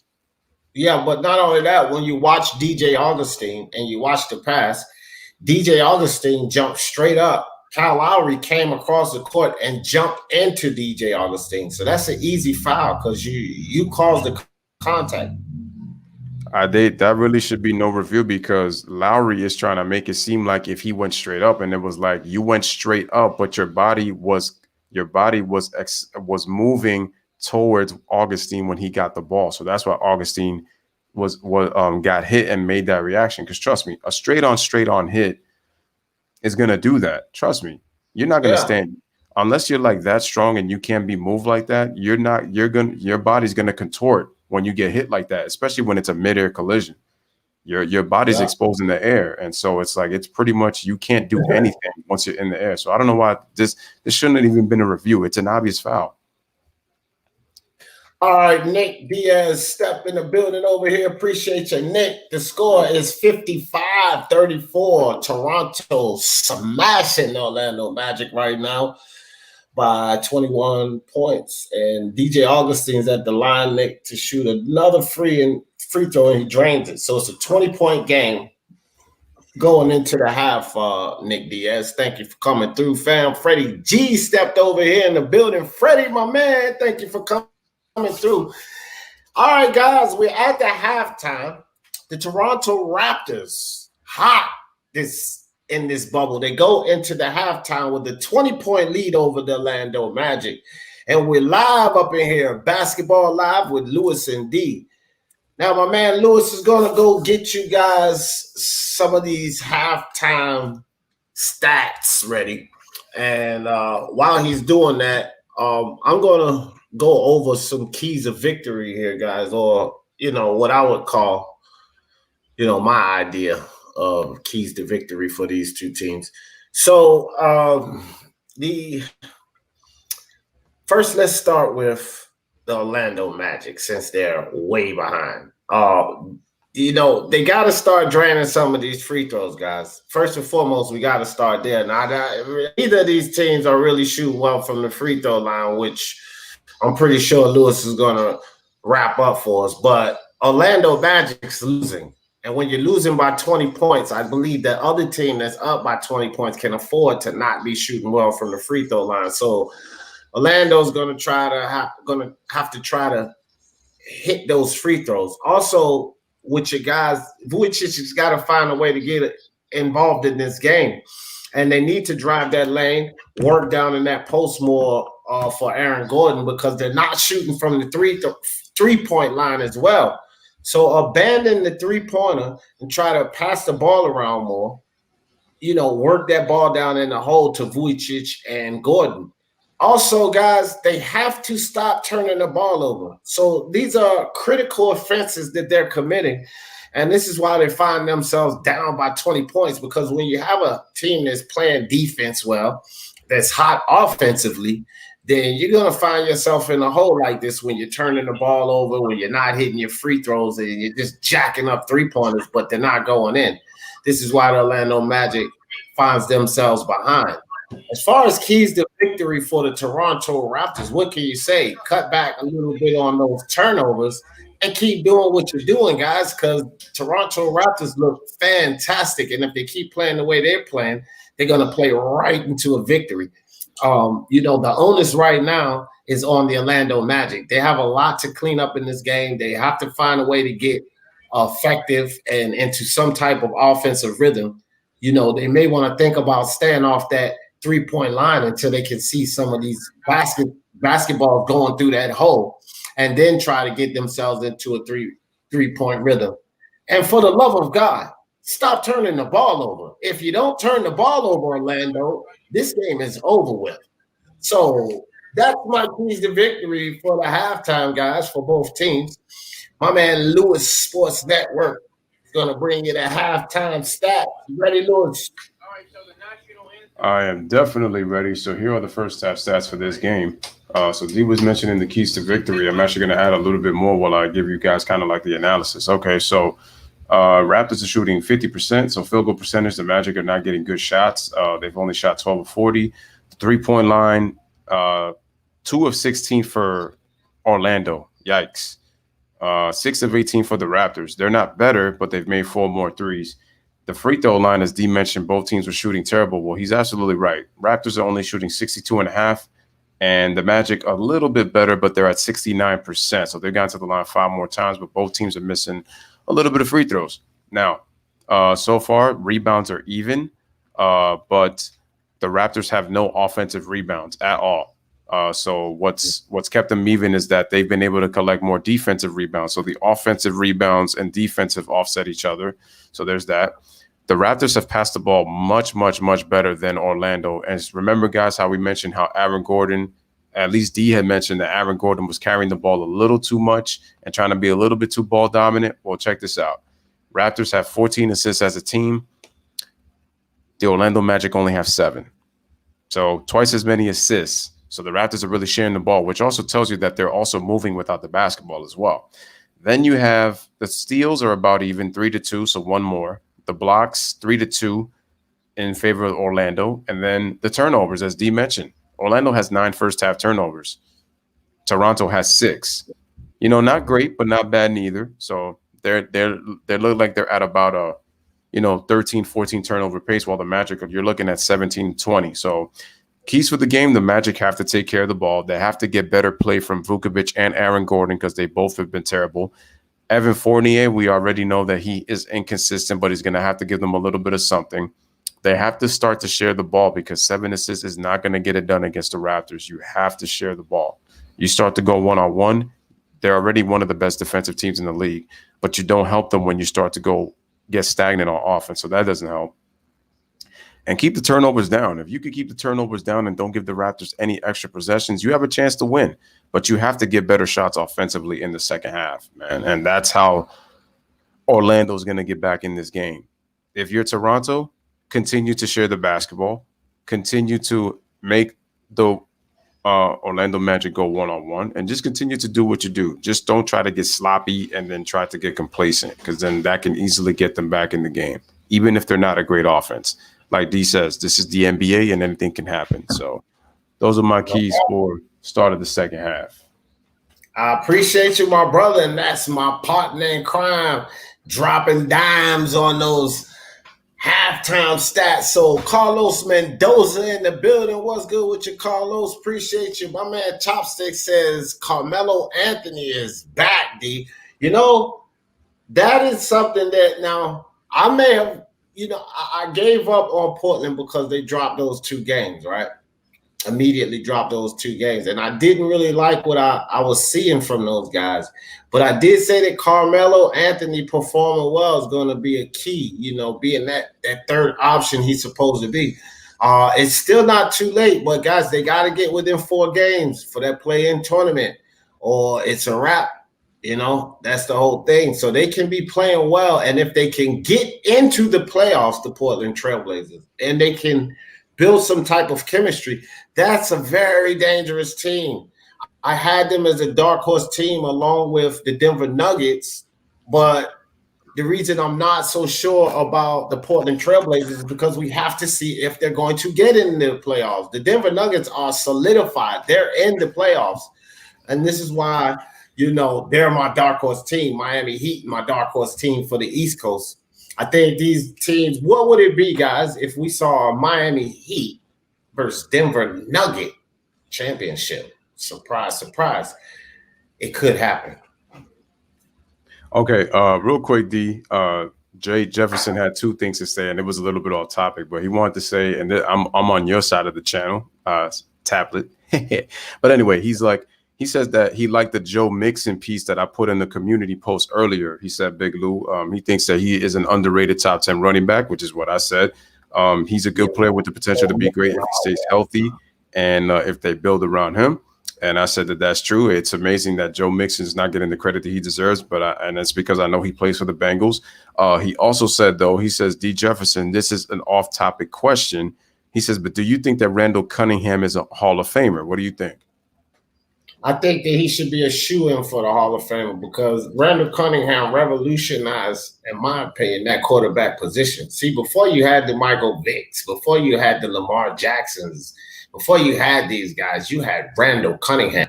And one thing that I liked about Randall Cunningham over Michael Vick is he could throw that ball a little better. He could throw that ball better than your Cam Newton. Randall Cunningham had an arm. He could throw that long ball too. So I think although he didn't get the elusive Super Bowl trophy. I do think that he still deserves to be a Hall of Famer for sure.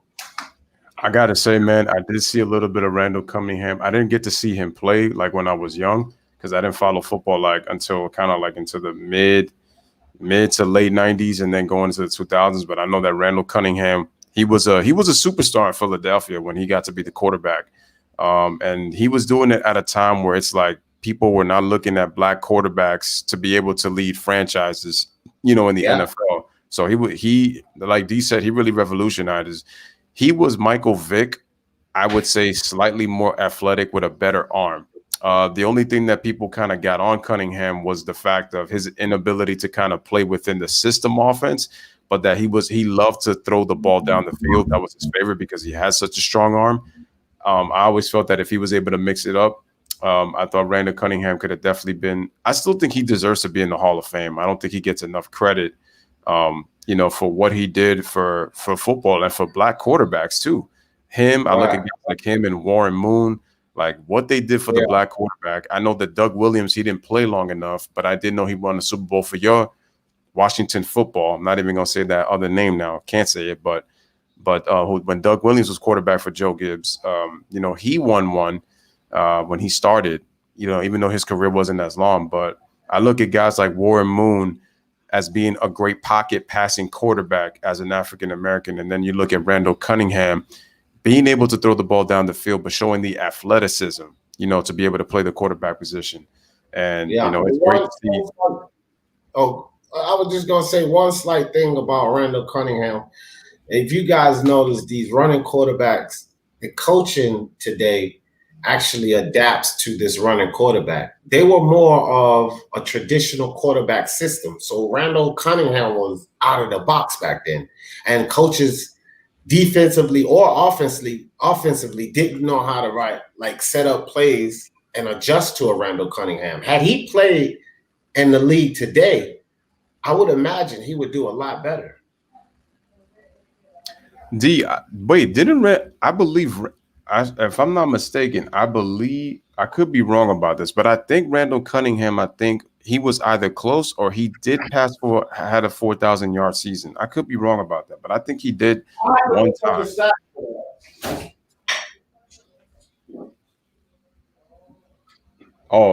Jay says, nice mention of Doug Williams because he's a pioneer too. Oh, absolutely. Like, people don't understand, man. And guys who pioneered the game of football, they deserve their respect.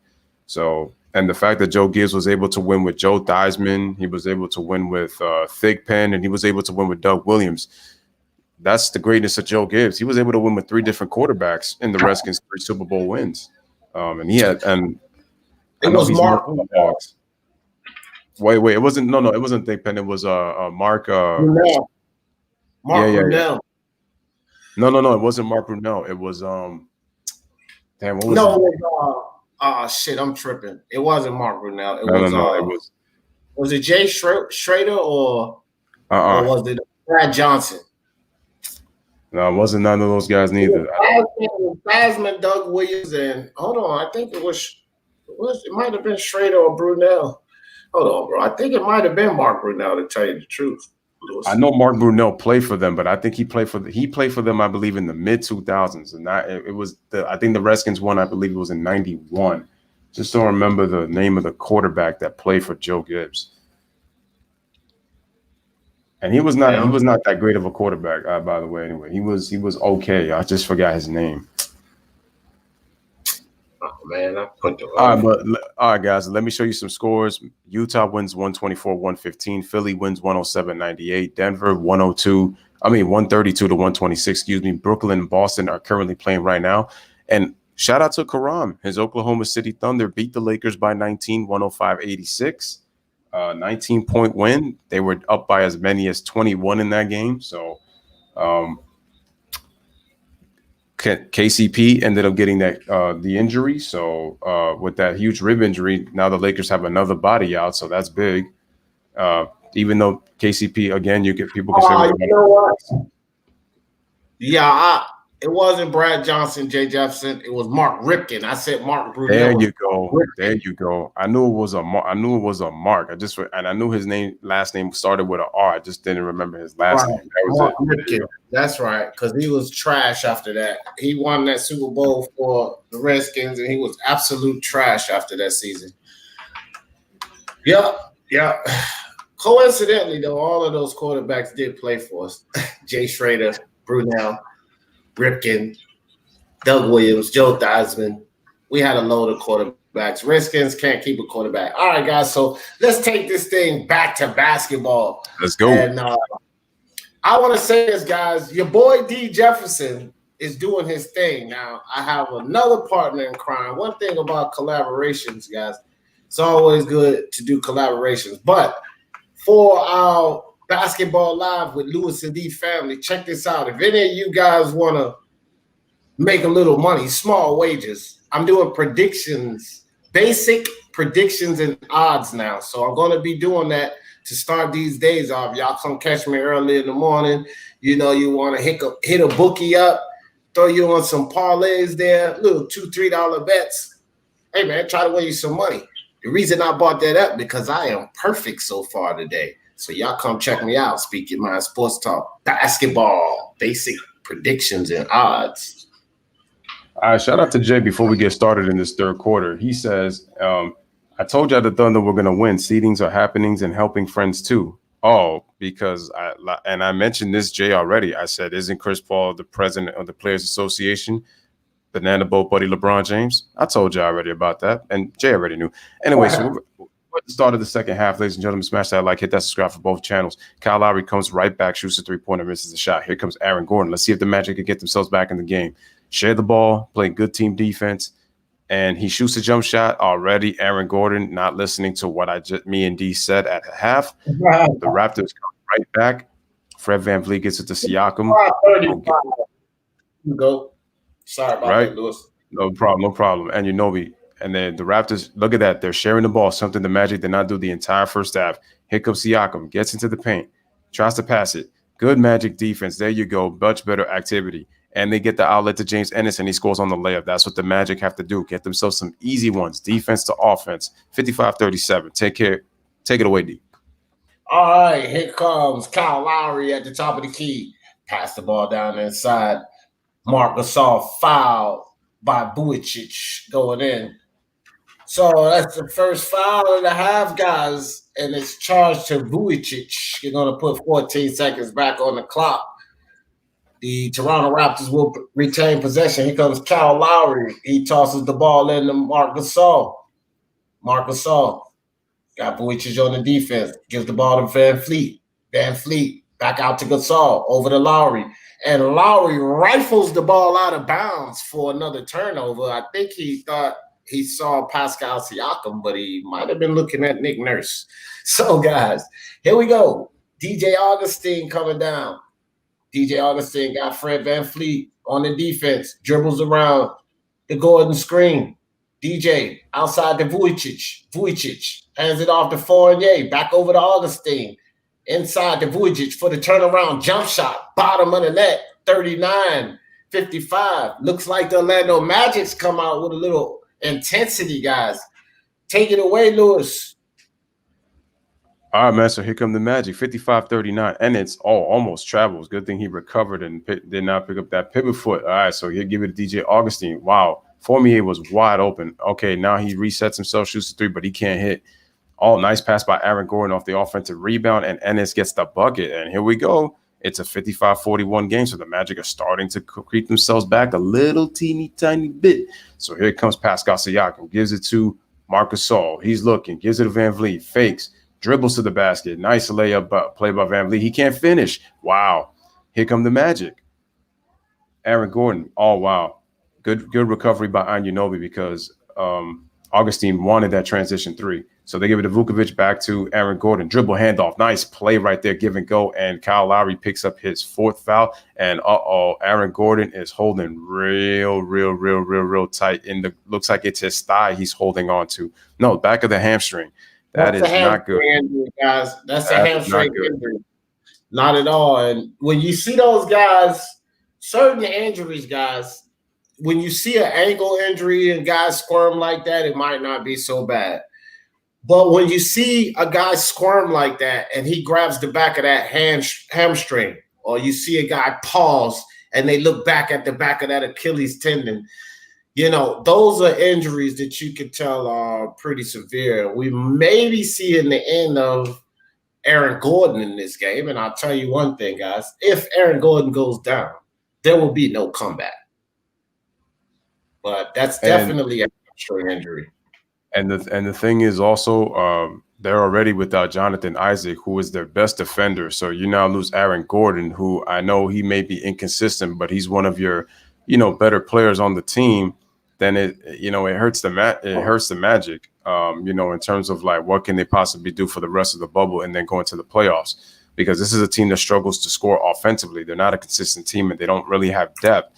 So losing these bodies, it's really going to hurt them even more. So Aaron Gordon is trying to shake it off. We'll try to see if he's more effective. That's a little bit of a dangerous foul right there by Kyle Lowry, especially when Aaron Gordon goes up like that, because he kind of yanks the arm a little bit when he foul. And whenever you foul a player like that and they're that exposed in the air, especially when you just kind of push them away from the basket like that, they're more susceptible to a really horrific injury. So, you got to be, when you're getting fouled like that, it's like, that's one of those things that definitely got to be careful, especially with this kind of injury. Building, my man Jay over here on the Lewis Sports Network. Appreciate you coming through for Basketball Live with Lewis and DJ. All right, no doubt. Shout out to Jay. And Freddie says that the Magic are trash offensively. Oh, yeah, they are. They are. It's crazy how every team in the Yeah, they are. It's crazy. Every team in the NBA averages over 100 points per game. But again, like when you watch a team play, you could tell how bad offensively a team could be, even if they do average all those points in the league. So it depends on play style. It depends on personnel. What type of sets you're running on the offense. That's it. So the sets, with the Orlando Magic, I would say more or less they're streaky on offense. I wouldn't say complete trash, because when they follow their offensive play sets, instead of what we see in the day, Aaron Gordon controlling the ball too much, like trust and believe, guys, that's not written into their offense. And so when they get sloppy like that, we see what we see. But there are games where those guys are lights out. So you have to be disciplined. In every sport, discipline matters. You're not practicing in the gym for no reason. And you get on the court and you get uncharacteristic from what you've been practicing in the gym, and this is what you get. But we've seen Orlando Magic take off and beat top-tier teams. So they have that potential to do that, but they have to follow their offensive plays. They have talent on their team. And I just say that they're more of a streaky offense than trash. You know what I mean? Yeah, it's a good analysis, D. No question about it. So Aaron Gordon, it's a flagrant one, so it'll be 2 shots and possession, and I do agree that was a good call. That was a flagrant foul, especially, there was a 10 on the foul, and it's dangerous. But Aaron Gordon only makes 1 out of 2, so hopefully he's okay. I mean, he is flexing a little bit flexing that hamstring a little bit, but hopefully he is good. Did they just show the second free throw over again? I think so. Either it's the stream or the people doing the network, whoever it is. But yeah, it's definitely everywhere, because I'm pretty sure we're not even on the same network. And I just saw it too. They just showed the double take of his free throw shot. All right, guys. So the Orlando Magic hits 1 out of 2 free throws. They will get the ball back. Passed in to Vujicic. Vujicic gives it to Fournier. Fournier finds Gordon. We'll see how Gordon moving pretty good on that foot. Gordon scores. So Aaron Gordon feeling okay. Aaron Gordon 44-55, down to an 11-point lead, guys. Let's see what the Magic can do with this. Here comes Van Fleet, dribbles around Marc Gasol's screen, goes inside, kicks it to OG to Lowry. Lowry to Mark in the corner. Van Fleet dribbles inside, Euro step for the score. Nice move by Van Fleet to get inside. 57-44, 8 minutes and 53 seconds in the third quarter. Here comes DJ Augustine directing traffic, and a whistle blown. Looks like we're going to get a timeout call. Clifford with the timeout call. So Raptors leading 57-44, 13-point lead, guys. Just a little over 8 minutes left in the third quarter.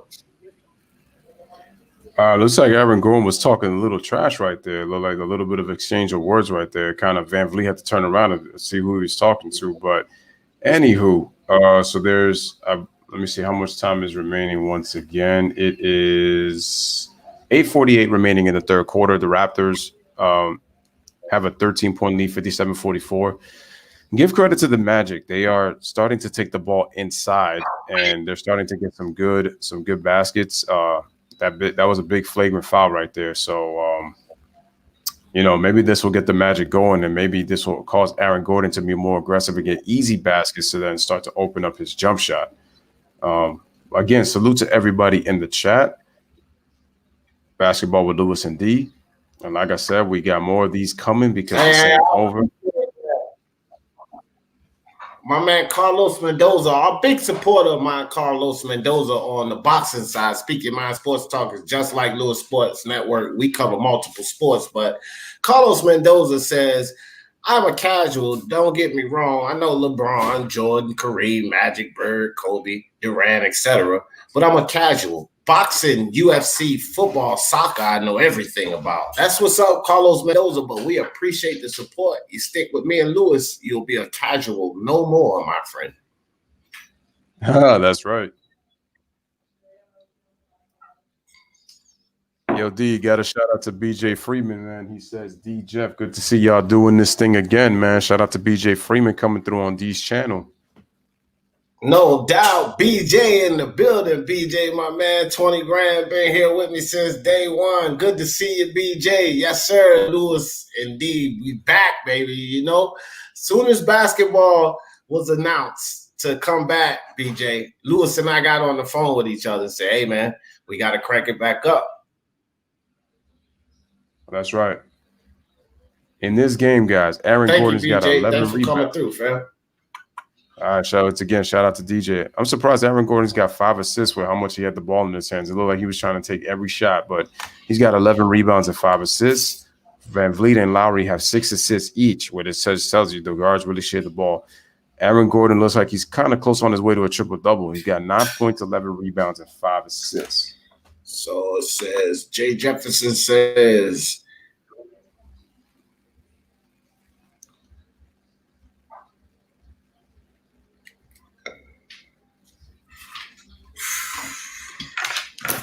all right, so G-Money says the Magic are battling back, and he says OKC rained a thunderstorm on the Lakers. AD only had 9 points, and LeBron only had 19 points. And I know they didn't shoot the ball great. I think LeBron was 6 of 18, and AD, I think, was 5 of 16. So, no, not 5 of 16. I think he was 3 of 16. So, they struggled. But 19-point win for OKC, but it went back to what, like Jay said, man. That, to me, was kind of a conflict of interest since they already had clinched that number 1 seed. All right, man. So we are back, guys. James Ennis III gives the ball to Terrence Ross, then gives it to Vukovic, who then gives the ball to DJ Augustine, comes around the screen. Wow, faces a triple team. Nice swing. Oh, but Terrence Ross couldn't handle it. Oh, no, that wasn't Terrence Ross. My bad. That was Ennis. Okay, so they swing the ball in the corner for Ross for 3, and he drains it. Guys, it is a 10-point game. 57-47. Take it away, D. All right. Yeah, Orlando Magic trying to get back in this game. Here comes Fred VanVleet. Has Fournier on the defense. Passes the ball to Gasol. Gasol looking for VanVleet. VanVleet. Nice defense on the Orlando Magic. Trap VanVleet up in the corner. Here comes Pascal Siakam. Pascal throws the ball away. Ennis picks it up. Ennis corner. 3. Can't hit off the front of the rim. Here comes Kyle Lowry. Lowry passes it down to Siakam. Siakam back up top to Lowry. Over the mark. VanVleet. VanVleet down inside. Off the glass. Makes it. VanVleet puts the lead back up to 12. 7 minutes, 40 seconds left in the third. Here comes DJ Augustine. Dribbles around the screen. DJ Augustine gets the ball to Ennis. Over to Fournier for 3. Fournier can't hit off the front of the rim. Kyle Lowry with the rebound. He'll bring the ball down for Toronto. Kicks it over to Gasol. He hits Van Fleet on the wing. Van Fleet dribbles inside, passes back out to Gasol. Gasol over to OG. 5 seconds on the shot clock. OG tied up outside the Lowry. Van Fleet to Siakam in the corner for 3. Siakam can't hit.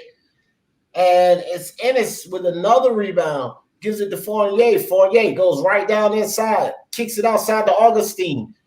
Back to Ennis. Good ball movement by Orlando. Ennis drives right over top of OG for the score. Take it away, Lewis.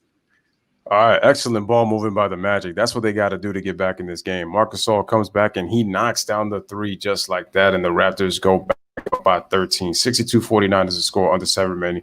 Shout out to Rio McLovin. Appreciate you, man. Let's go Raptors. Raptors fan. And just like that, beautiful basket cut by Terrence Ross. He scores and it's an 11-point game, 62-51. Back come the Raptors. Siakam dribbles all the way to the basket, switches to the right hand, and he scores on the layup. Nice play by Siakam. Poor defense by the Magic. 64-51 is the score. Here comes DJ Augustine. Dribbles, brings it back up, gives it to Vukovic. Vukovic dribble handoff right into, looks like it's Ennis. Yeah, that was Ennis. Okay, they give it to Vukovic. They swing it. DJ Augustine, top of the 3-pointer, misses the shot. Here come the Toronto Raptors. Coming back, Siakam. Siakam slows it, tries to stutter, hesitates, shoots the ball off the bank, and he draws the foul. And is Siakam hurt? Oh, no, looks like he's okay. I just need a second. But anyway, 64-51 is the score. Getting up, though. That's for sure.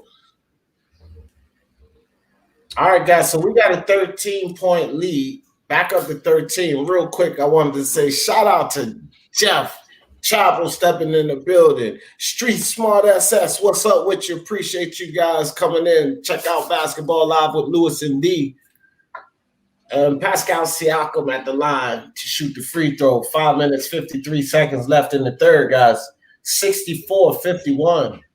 Pascal hits the first free throw, so he'll extend the lead to 14, 65-40. 51 Toronto on top. And, you know, scary thing for the Toronto Raptors to see Pascal on the ground. You know, if they lose Pascal Siakam, that I don't think that they can recover from that.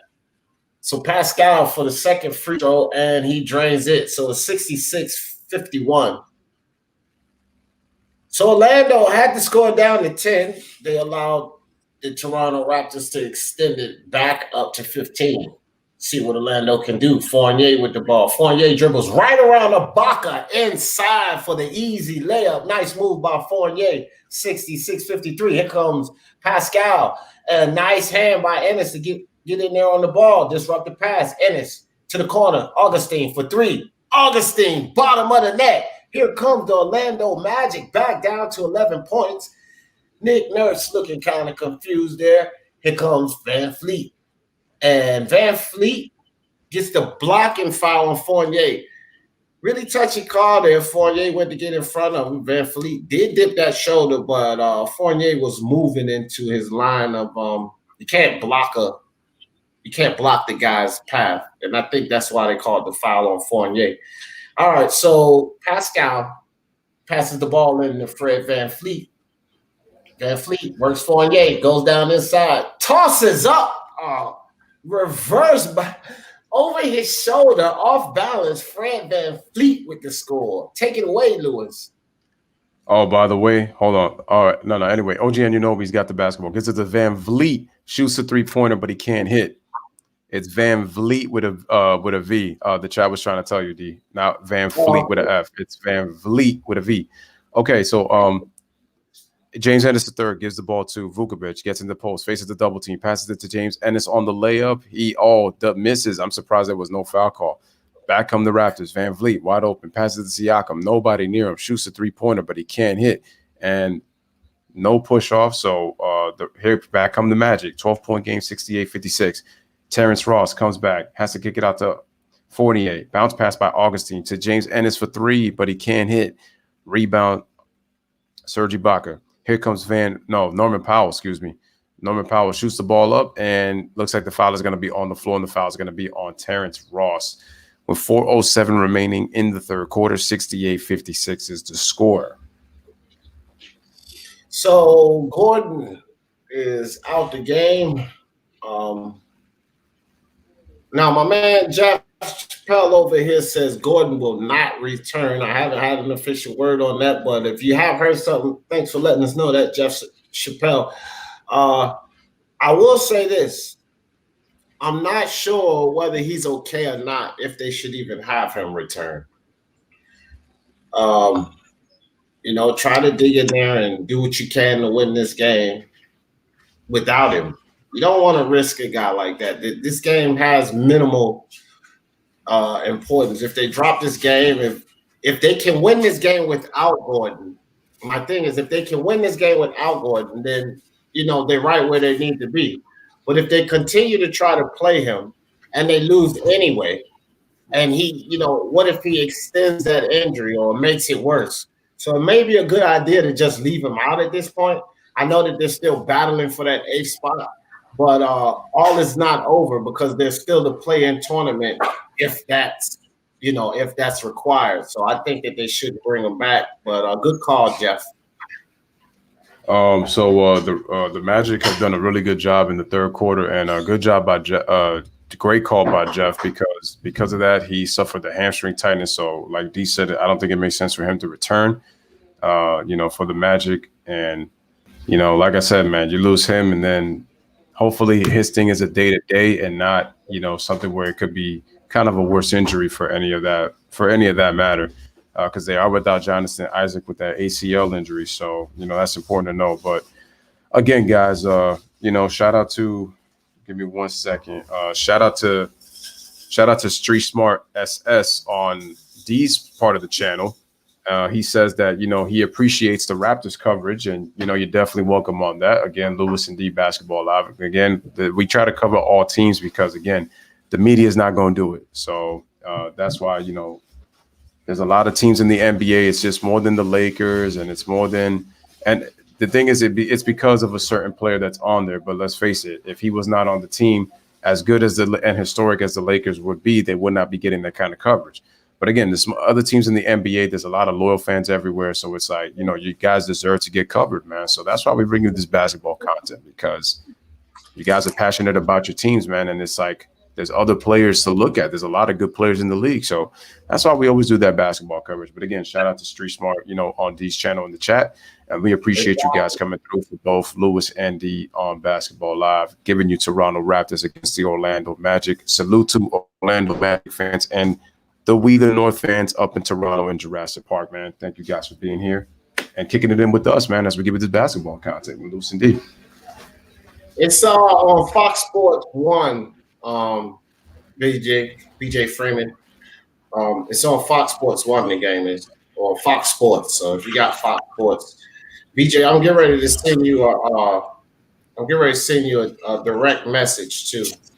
If you don't have Fox Sports 1, I got a couple of streams you can get it on.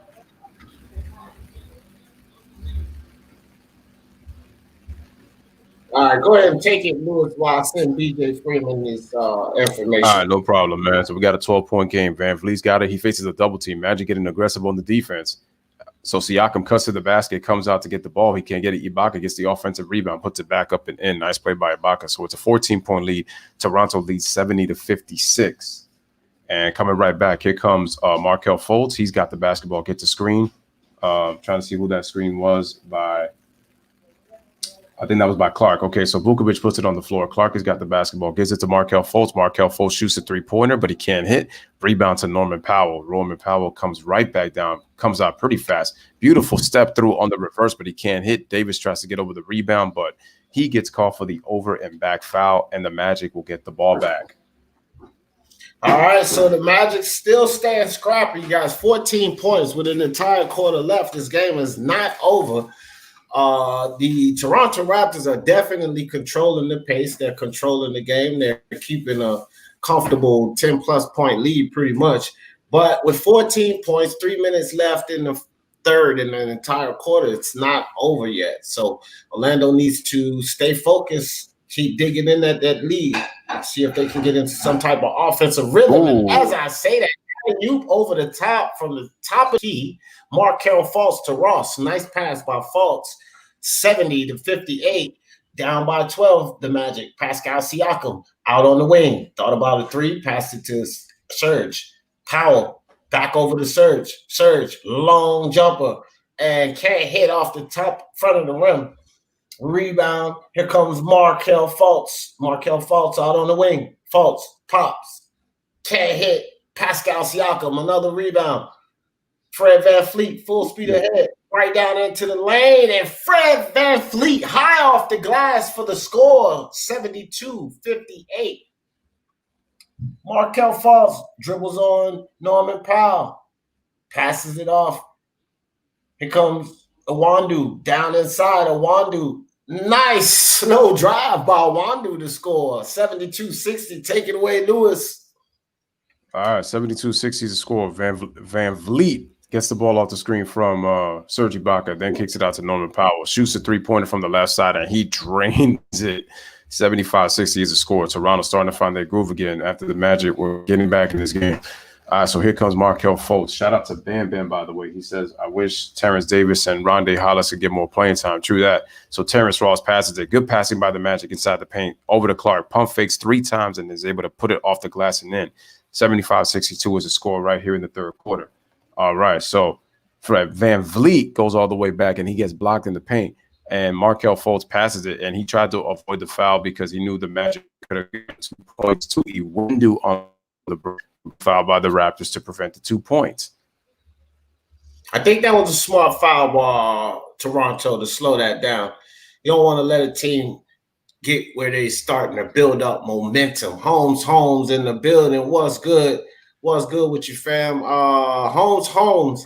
I don't like to put that in the chat, but what I will do is I will give you my Twitter account. If you follow me on Twitter, I'll send you a link in the super chat. All right, Holmes. So let me put that link. Just hit me on Twitter. All right, so Hollis Jefferson has got the basketball. He comes back down the floor, 75-62. He puts it up, and he can't hit. Davis tries to get the rebound, but Markelle Fultz has got it. Pushes it up for the Magic. Here he comes.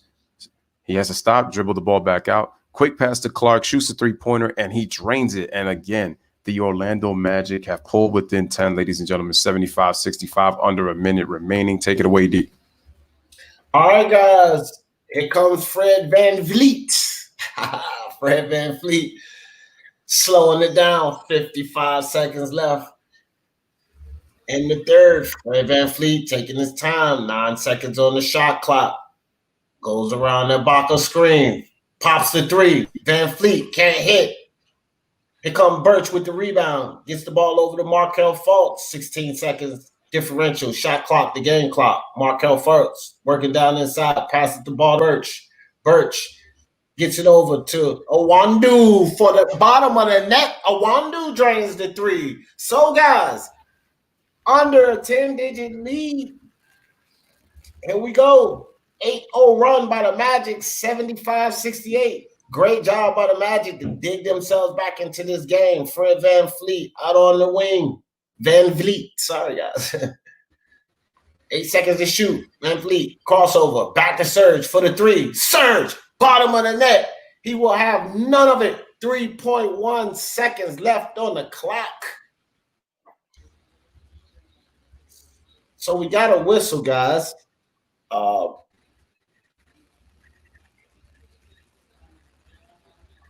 Okay, so they put a second back on the clock. 4.1. Here comes Markelle Fultz, full speed ahead. Popped away by VanVleet from behind. Good. Stop any potential score.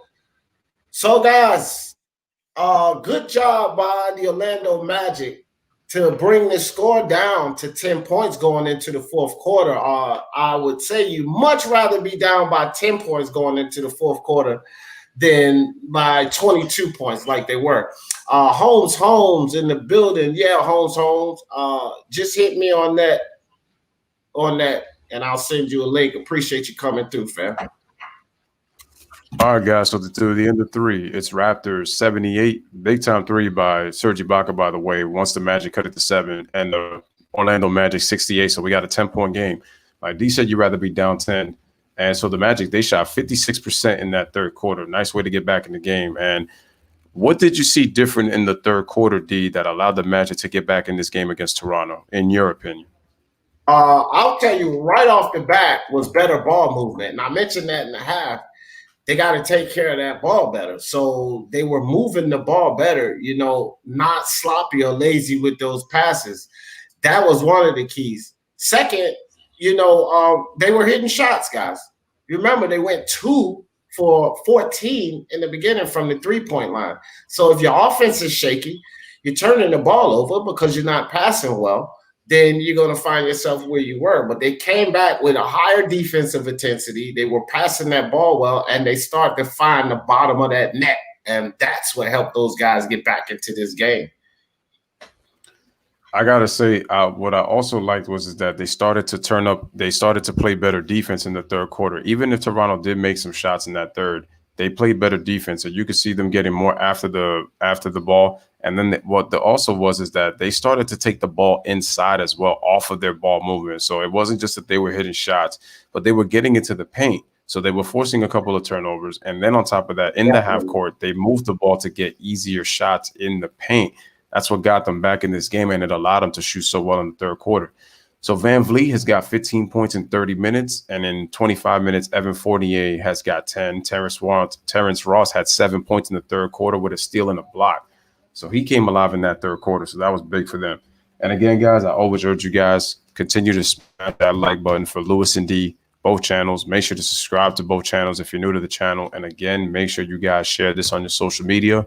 Basketball Live with Lewis and D, man. Toronto Raptors, Orlando Magic. Let's get it for this, which hopefully is a very exciting fourth quarter because we got a game, guys. We got a game. This looked like an easy Toronto win, and it was just going to be like, whatever, just one of those streams where you're just kind of just talking and stuff like that. But we got a game.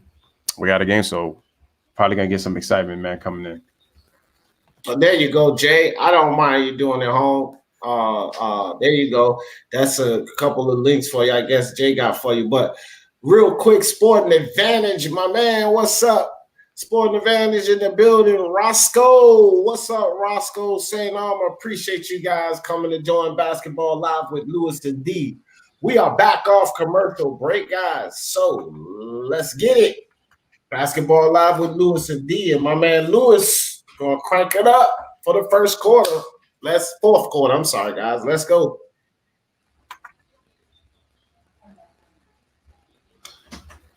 All right, Orlando with a 33-point third quarter. Their scoring increased from a horrible first quarter where they only had 11 points.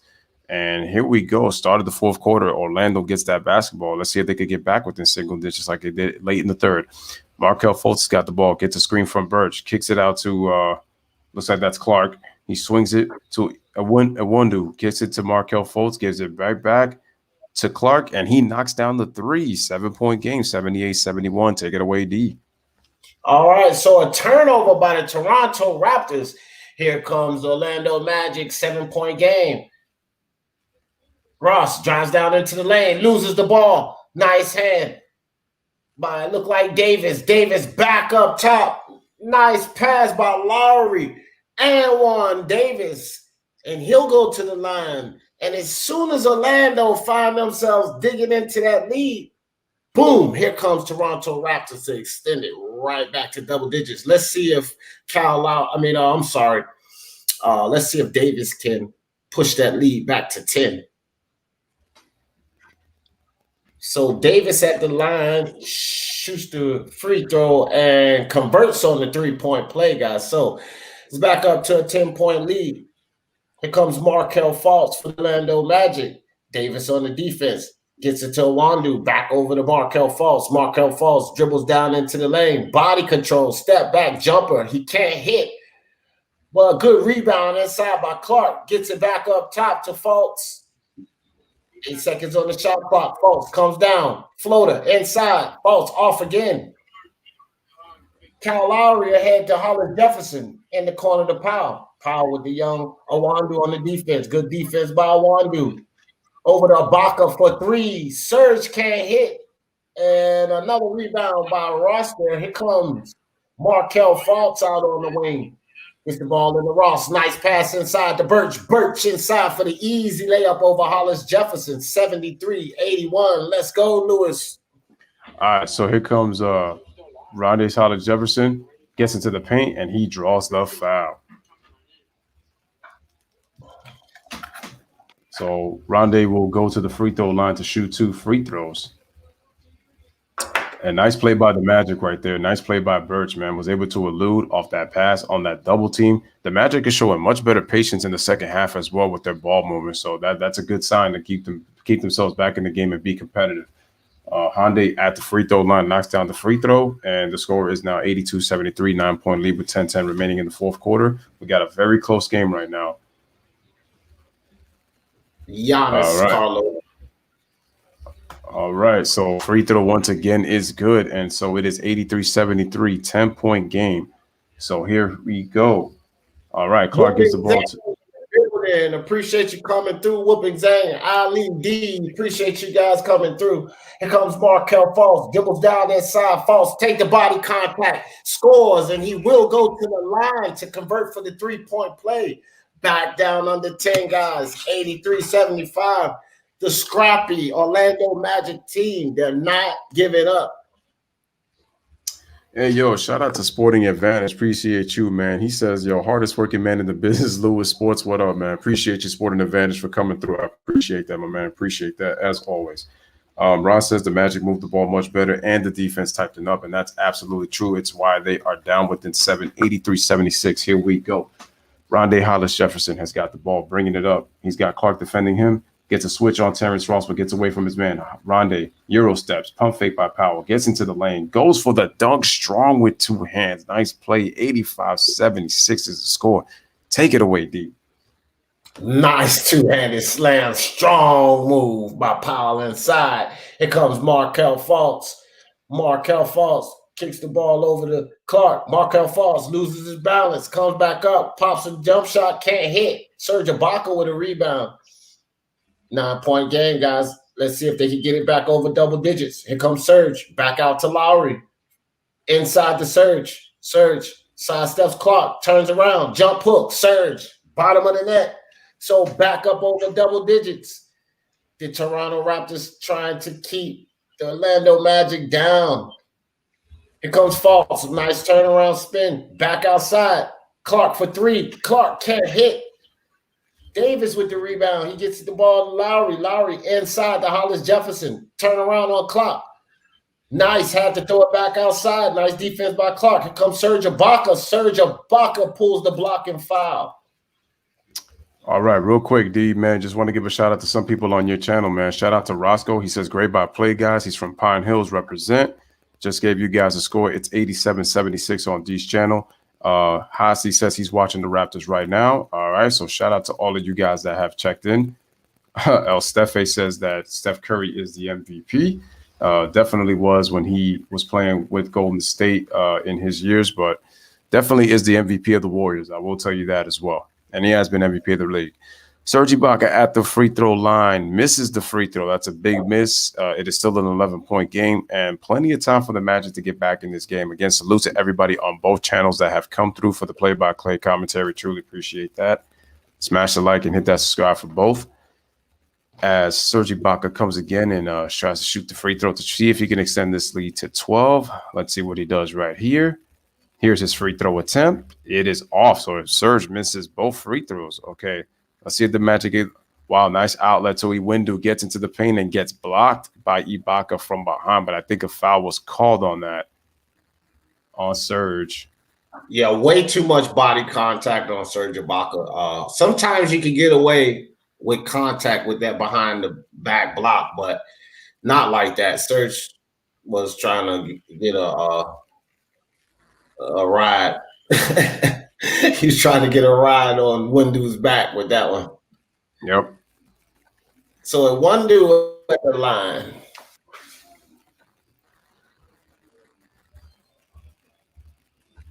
And he can't hit the free throw.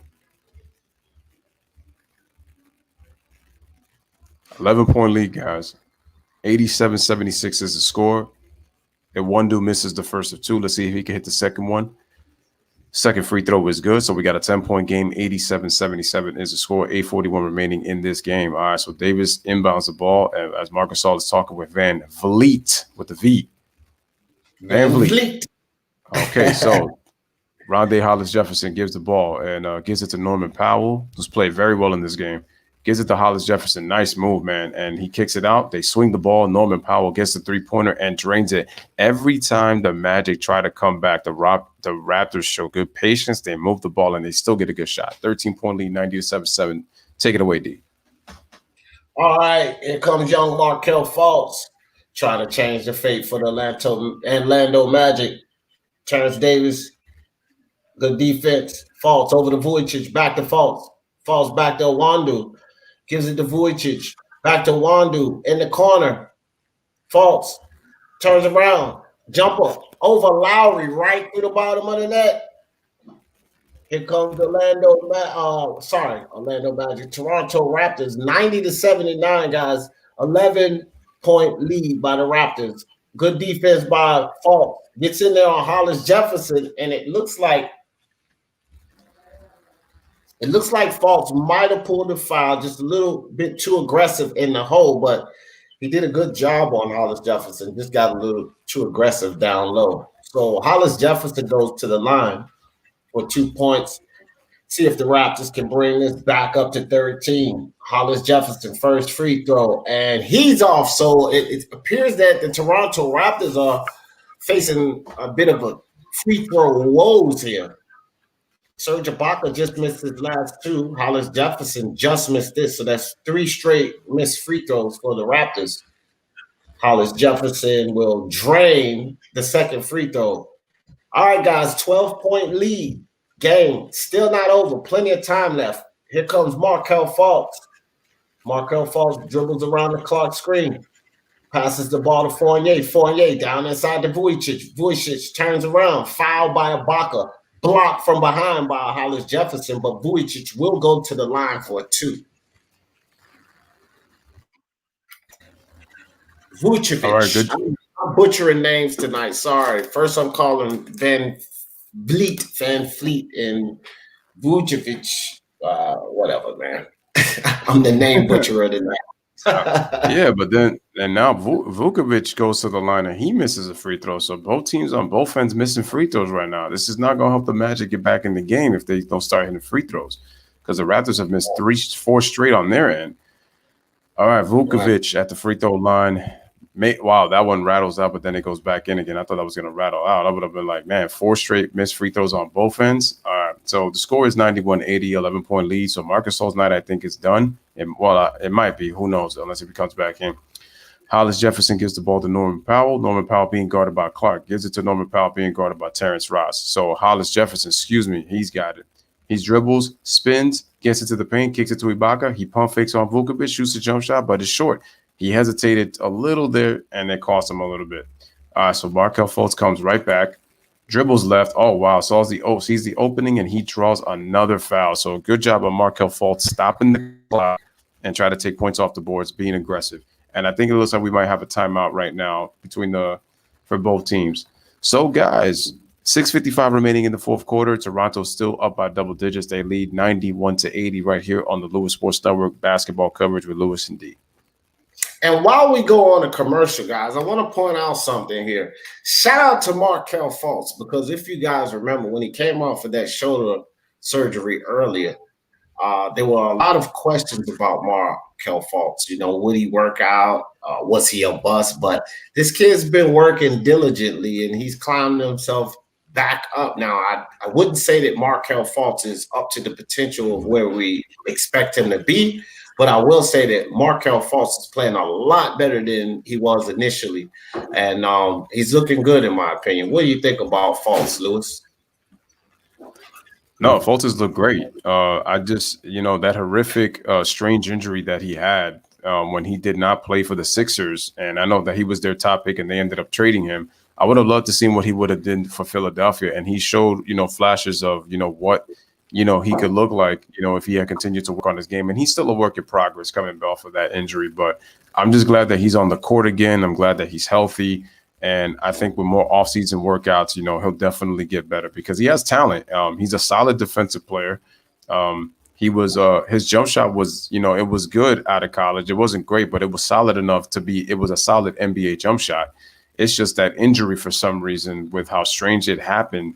His jump shot and his form changed, and people were already calling him bust. Especially people in the media were already calling him bust. But I'm just glad that he was able to make a comeback, and now that he looks great out there. He's been aggressive.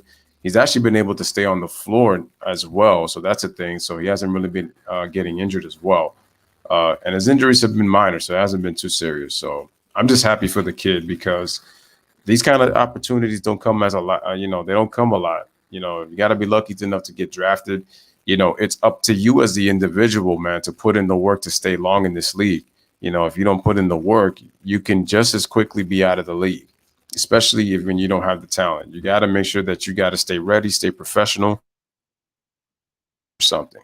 Not everybody's that fortunate. So, again, it's up to the player, to continually to push themselves and work hard to be able to maintain themselves in their league, because a team is always going to want you for something, especially if you could provide them for something that they're lacking. So, but I'm just happy for the kid that he's playing, man. And he looks great out there on the basketball court. Glad he's getting his opportunity for the Magic. For sure. Jay Jefferson tells D. Jefferson, I thought Hollis Jefferson was going to be the next Gerald Wallace, but he hasn't panned out. You know what? I thought I had higher hopes for Hollis Jefferson myself, and I wouldn't give up on him yet. He's still a young guy, but I did think he was going to be a little better. I agree with that, Jay Jefferson. Ron says, I think name right. Ron says, I think if you put the right all-star on the Raptors team, they might win the championship. But like I said, with them, it has to me, when I look at them, they are kind of sort of reminding me a little bit of the 04 Pistons. But I think for them, depending on who they play, as Markelle Fultz misses the free throw, and the Magic are making instant free throws, and they're not helping themselves right now. So score is 91-80. But what I'm trying to tell you guys is that if they get the superstar that they need, the guy that can take over the game, because I think that Siakam is the second option, they definitely could win the championship because they have the depth and they have the chemistry already. All right, so 91-81 is the score, fourth quarter. Salute to everybody in the chat. So we have Kyle Lowry dumps the ball inside to Serge Ibaka. Nice catch. He dunks the ball plus the foul. And it's a shame that Vukovic hasn't been able to impact this game, because I think the Magic would be even closer, because I feel like that his rebounding hasn't really been there, let alone with his scoring. And so he almost feels like a liability out there, and just commits the foul on Serge Ibaka right there for the and-1. And Toronto goes back up by 12. And Vujovic, V, my man Big V, they had high hopes for him, and with the loss of Dwight Powell, that's really tough that he's not playing well. If Dwight Powell went down and Vujovic was playing well, it would be a difference, but he's just not. So it's going to be hard for these guys to get back into the game. Great movement by the Raptors, but Powell can't drain the three-point. Hollis Jefferson comes down inside, kicks the ball back out to OG into Serge. Serge back to Hollis Jefferson, works on Vujovic. Step back jump on Hollis Jefferson and can't hit. Vujovic comes down with the rebound. Here comes DJ Augustine. Hollis Jefferson on the defense. Augustine over to Fournier. Fournier back out to Augustine in the corner. Ennis, 3, can't hit. And Kyle Lowry, nice box out on Clark to get that rebound down inside the OG, and a foul on DJ Augustine. Are they going to count that? I don't think so. No, I think he fouled him before the shot. All right, so Anunoby at the free throw line. First free throw was good, 94-81 is the score. Jay says the Lakers will shoot that wide open, man. Biggest threat to themselves is their own shooting consistency, especially from 3. Probably agree with that. That's right, OG. Jay says Lakers need over half of their points from in the paint, even more so with Bradley not playing now. Rondo can help set that up when he returns. And he should be back around playoff time because it is 2 weeks. Yeah. Jay said he's not the Jeffersons. We are legendary. And Hollis Jefferson is not representing us well. Hell no, dog. All right, guys. So It drains the second free throw, back up to a 14-point lead. You know, it's still enough time, guys. Only 14 points. Let's see what Orlando can do. Here comes Fournier. Fournier gets the ball to Vujicic. Over the three, back to Vujicic. He shoots the three and bottom of the net. And there we go. So Orlando's still in this game, 11-point lead. 5 minutes, 20 seconds left in the game. Here comes Marc Gasol, gives the ball to Fred VanVleet. VanVleet dribbles down inside, outside the OG, double team immediately. VanVleet for the three. VanVleet, bottom of the net. He's feeling it. 98-84. Take it, my man.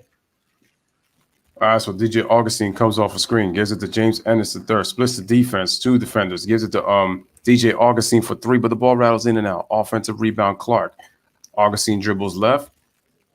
Raptors recover on defense. Looks like we got a 3-2 formation. We got a double team on Fournier, and look at that, they turned the ball over, and that's a big turnover for the Orlando Magic, man. Fournier has not really been a factor in this game, and I told you Fournier is very streaky. His game always comes and goes, man. A big-time 3 by VanVleet. So Clark sits down. He's out of the game. We got a 98-84 game, so here comes Kyle Lowry. Kyle Lowry gives the ball to Marc Gasol, who did check back in, so his night was not done. Okay. And Kyle Lowry spins off, shoots a three-pointer. Man, that's a tough 3, but it spins in and out. Rebound, James Ennis III. So Augustine goes behind the back. Gets a screen for Vukovic. Tries to dribble, goes behind the back. Vukovic dribbles right on Marc Gasol, goes all the way to the paint, and he draws the foul. Nice aggressive move by Vukovic, and he'll go back to the free throw line to shoot 2. And that's what you need to see from Vukovic if they're going to get back into this game. I mean, as time winds down, guys, with a double-digit lead like this, they're making it tougher and tougher for themselves to get back because you have to exert a lot of energies to make a run. And, they're getting toward the end of the game. So do they have that energy to make this final run and get themselves back into the game?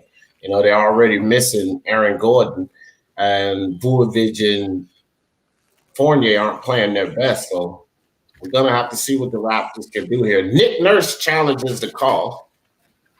So they will review this, and we'll see what happens here, guys. Hey, Hugo. Appreciate you coming through. It's lit over here, man. We are lit. Basketball Live with Lewis and D. What a great turnout, guys. My man Lewis suggested, he gave me a call. He said, you know what, D? Maybe we shouldn't do the Lakers game. Let's switch it up and do the Toronto Raptors Orlando Magic game. And shout out to my partner in crime, Lewis. Great idea, Lewis. Give coverage to, these organizations that the mainstream media and others don't want to cover. Everybody wants to cover LeBron James, but we got the Toronto Raptors and the Magic tonight right here on Basketball Live with Lewis and D. Yeah, that's right, man. I wanted to do something different for everybody, like I always do. This is why I always cover those small market teams. And get ready tomorrow, guys, because we got a nice little cookie doubleheader for you guys coming tomorrow. And that's going to be interesting. We got Pelicans versus Kings tomorrow. So we're going to let the cat out of the bag.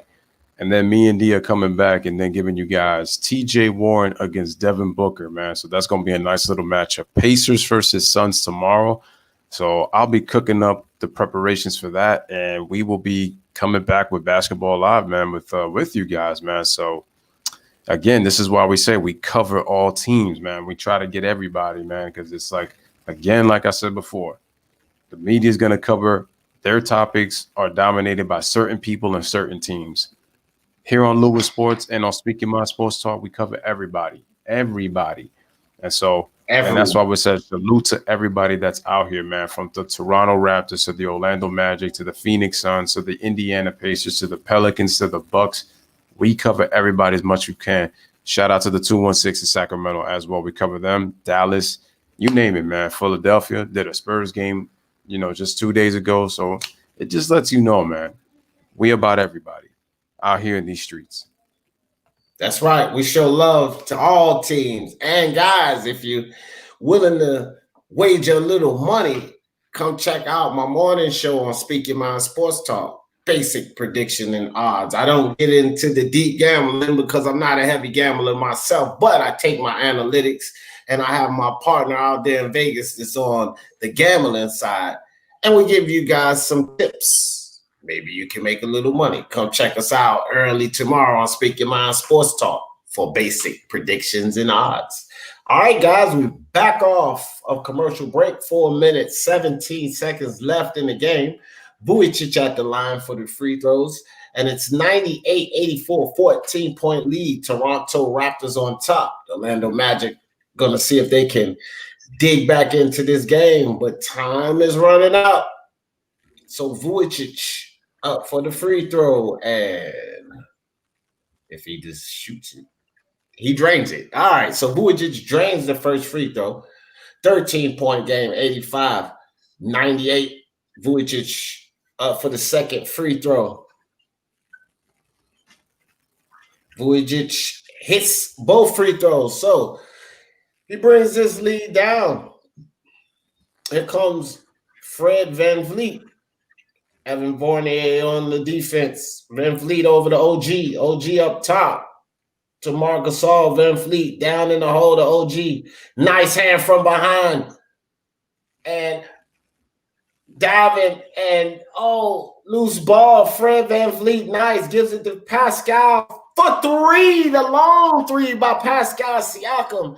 And as soon as the Magic try to dig in there, the Toronto Raptors stick the knife in again. Here comes Augustine.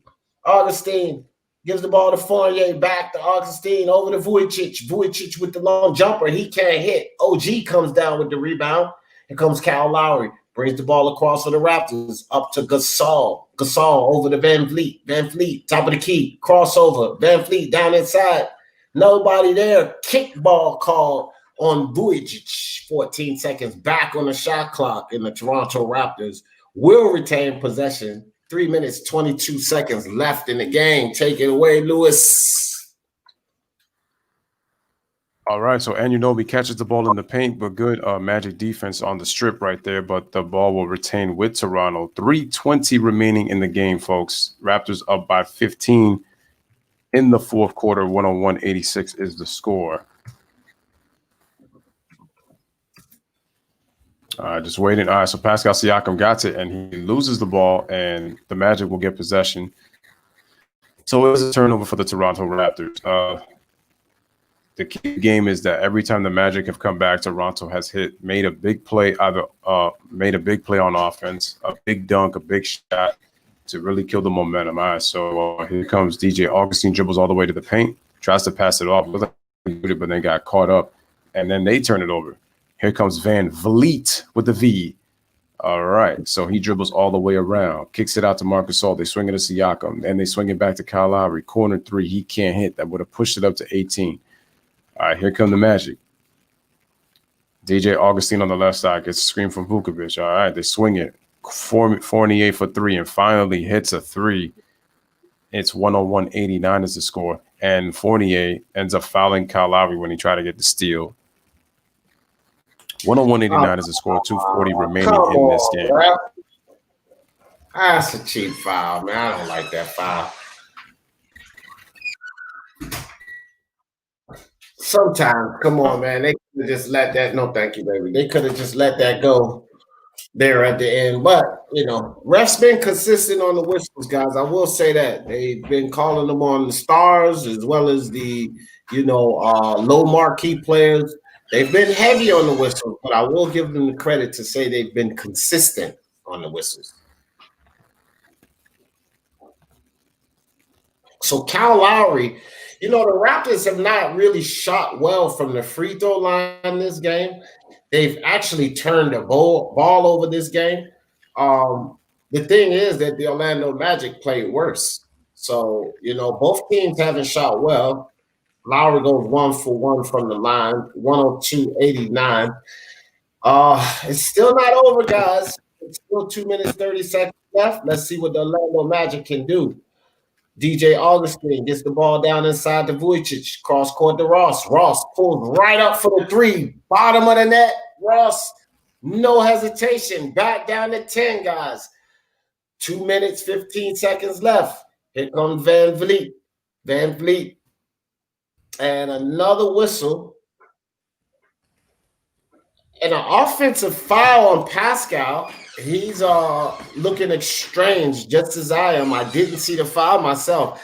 Dexter Rojas in the building. Appreciate you coming through, Dexter Rojas. So they're going to call the foul, guys, and Augustine will bring the ball down for the Magic. Got Van Vliet on the defense. Over the top to Vujic. Vujic working on Ibaka. Backing Ibaka down. Vujic double team. Pass the ball across court to Augustine. Up top, Ross again. Immediately up for the three. No, nothing doing. Pascal comes down with the rebound. Pascal coast to coast. Pascal tries to get the ball back. Gets it stolen. Here comes Augustine in the corner for Ross 3. And Ross can't hit.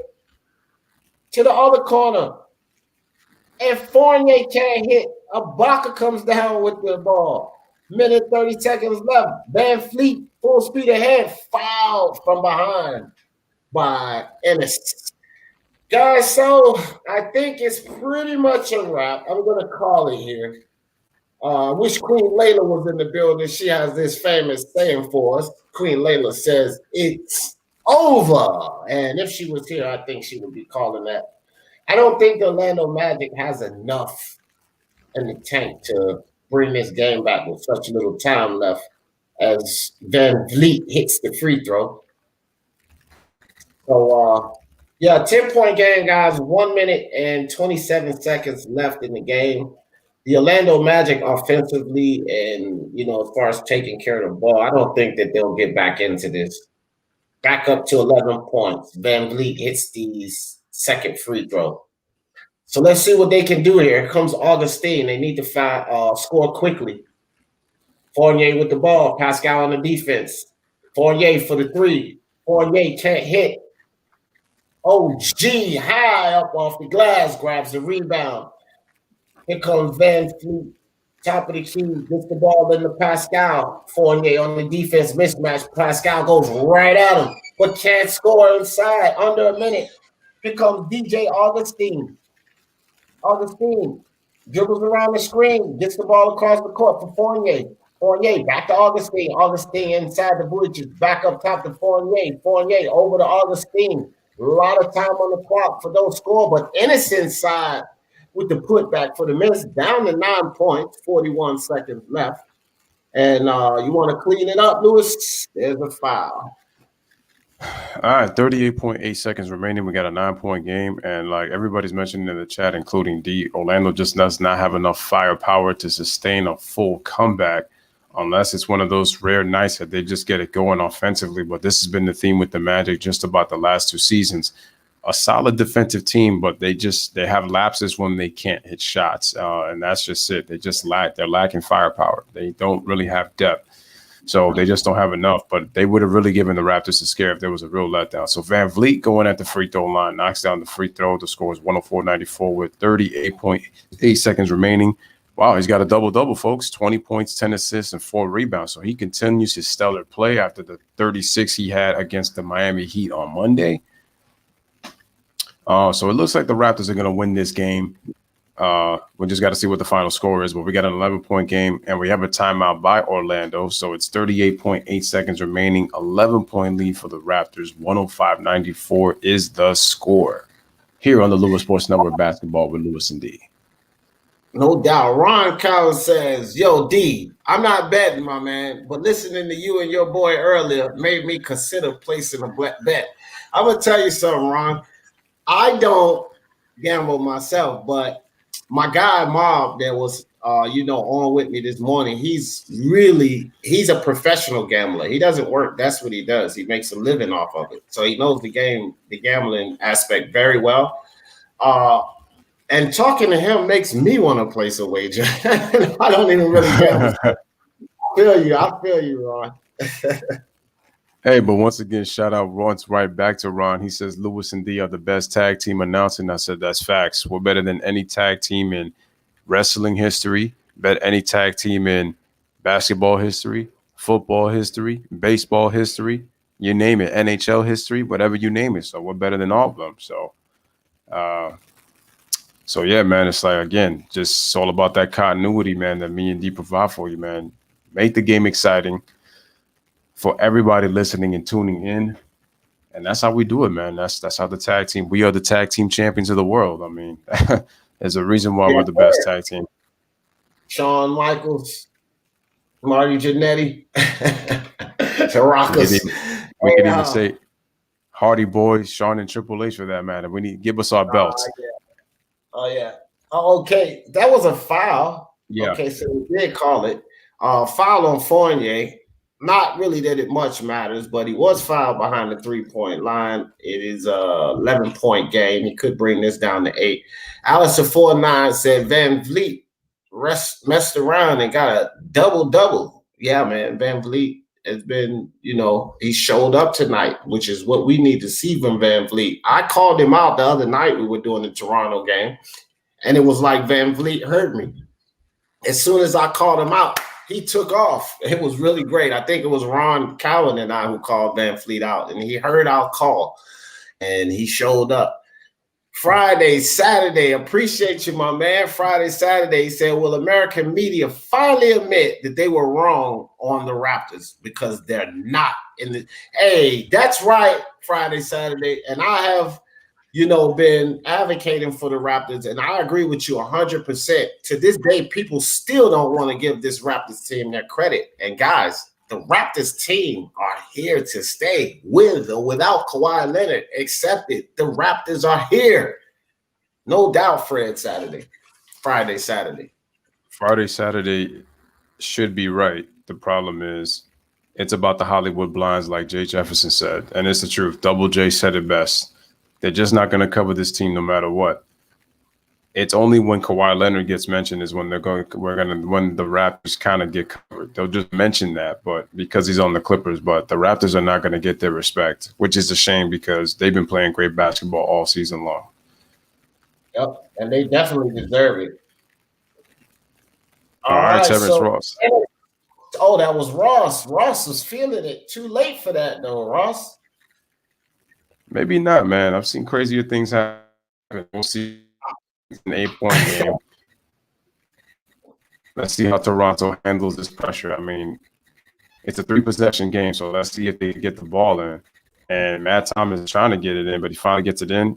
And looks like we got a new player in the game, trying to see who that is, who just got fouled. I know Patrick McCaw's not here, so he's out with an injury. Trying to see that the foul was DJ, so the free throws will be shot. And he will go to, wait, is that Boucher? No, that's not Boucher. I thought he was out. Boucher. It says that's Miller. Oh yeah, that's Malcolm Miller. That's number 13. Malcolm Miller. Yeah. It's hard to see the numbers, man. That they put those, those messages over the top. It throws me off. And I couldn't really see the 3. I seen the 1, but it's 13. I know it's Malcolm Miller. All right, guys. So there's DJ Augustine. 15 seconds left. Game essentially over. And Ross for another turnaround 3 can't drain. I think we'll get no more fouls.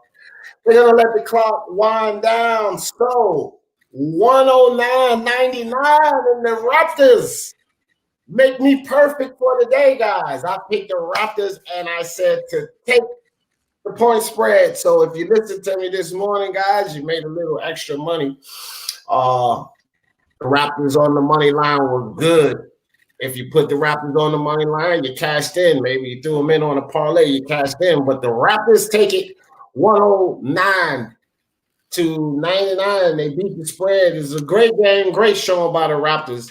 I do believe that if Gordon didn't go down, this game may have been a little closer here at the end. I do feel like the Raptors still would have pulled it off. But shout out to the Orlando Magic. They played decently tonight. I think they gave up the ball a little too much. The turnovers, they really needed to do a lot better on, and the free throw shooting was horrible. Okay, so guys, you can't turn the ball over, and you got to drain those free throws if you're playing the better team. And that's the thing that's where the Orlando Magic found themselves tonight. Although the Toronto Raptors were turning the ball over and not shooting from the free throw line as well, they were executing on the offensive end much more efficiently. And their defense early in the first 3 quarters were at a higher intensity level. So that would able to let the Toronto do the same thing at the line and as far as turnovers, but maintain that lead. So, again, good showing by the Magic. I didn't expect them to win. I don't think anybody expected them to win. But, another great win for the Raptors, undefeated in the return. The Raptors, hottest team in the league. Yeah, that's right, man. And I just want to say that Jay was saying right here on my channel, he said that, shout out to Toby, appreciate you coming through as well. That's my man, Toby, man, appreciate it. Jay says they should be able to continue to wrap the ball in the playoffs. And if they do that, they possibly might be even scarier than the Bucks in the playoffs. Do you think that's possible, D, that if the Raptors continue this type of play, they can beat the Bucks in the Eastern Conference Finals, even though the Bucks are the favorites to go to the championship? I very well, much so, believe that they can beat them. And someone asked me the question of who did I have going to the finals, and I said, of course, the forerunners, in my opinion, would be the Bucks and the Lakers. But we have 4 teams on each side that could actually get the job done. Like I said earlier, if Portland is to slide into the playoffs, if they can squeeze in, I think that they can take out any team when they start feeling it. The Rockets can put up enough points to take out teams. I don't really think, unless injuries, are involved, I'm really not going to put the Rockets there. But you definitely have to consider the Clippers. And my dark horse team for the West is the Denver Nuggets. I'm going to say it, guys. I'm going to live with it. The Nuggets, dark horse, watch them. On the East Coast, we have a similar situation. The Milwaukee Bucks, yes, I have them as forerunners. But the Toronto Raptors, the way they're playing, guys, best team in the bubble right now.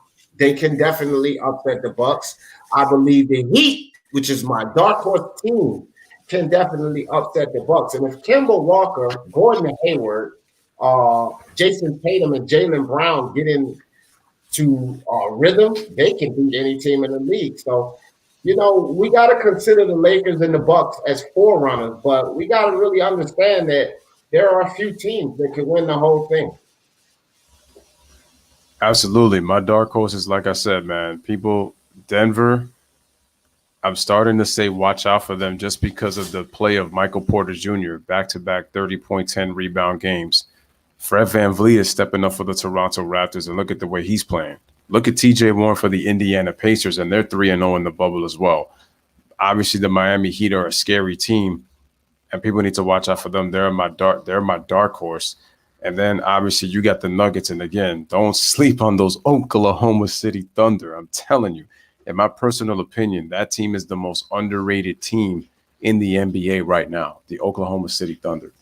And yeah, they really are, man. Well, I say it's between them and Toronto because it's a shame that to this day and time, people still not giving Toronto their respect. So you got to put them in there as one of the most underrated teams as well, because people just not giving them their respect all the way until now. You know what I'm saying?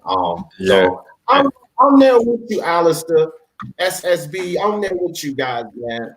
I'm going to advocate for Toronto. I was talking trash about them earlier on, but I was the man enough to back out and say, no, Toronto are here. So I got y'all back. Also, Lewis, remember, at the end of the last season, when we were on He Knows His Sport, I was trying to tell everybody this about the Denver Nuggets. And this was at the end of the last season, guys. I was saying this about the Nuggets, right? And so they're here, guys. That's my dark horse team. I'm telling you guys now, if we see Denver Nuggets versus the Miami Heat in the finals, you heard it here. Speak Your Mind Sports Talk first. Lewis Sports Network is basketball live with Lewis and D. That's right, ladies and gentlemen. As we always continue, man, like we always say, man. So shout out to Udelo Hugo. He says the score and the remaining time on this. And basically what it is the Raptors won this game 109-99. So they won by 10 in this game. And they beat the Orlando Magic to end this one. So that was the score for this game, if you're asking for the score. Yep. All right, guys. So listen, We have a lot of people that showed up here today. A lot of Toronto fans that came out to see this game. Lewis and I really appreciate you guys. Hey guys, I have my man Lewis Sports Network. His channel is up here on my screen. That's the guy that's sitting right next to me. His picture's not shown, but that is his channel. Lewis Sports Network. That's my partner in crime on this basketball thing.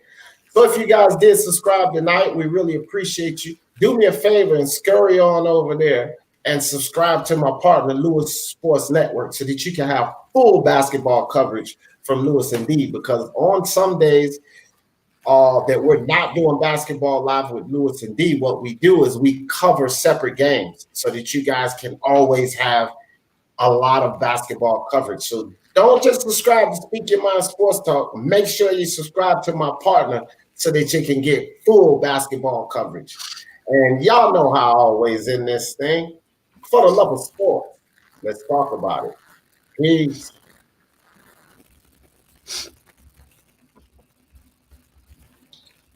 My outro don't want to go. Oh, yeah.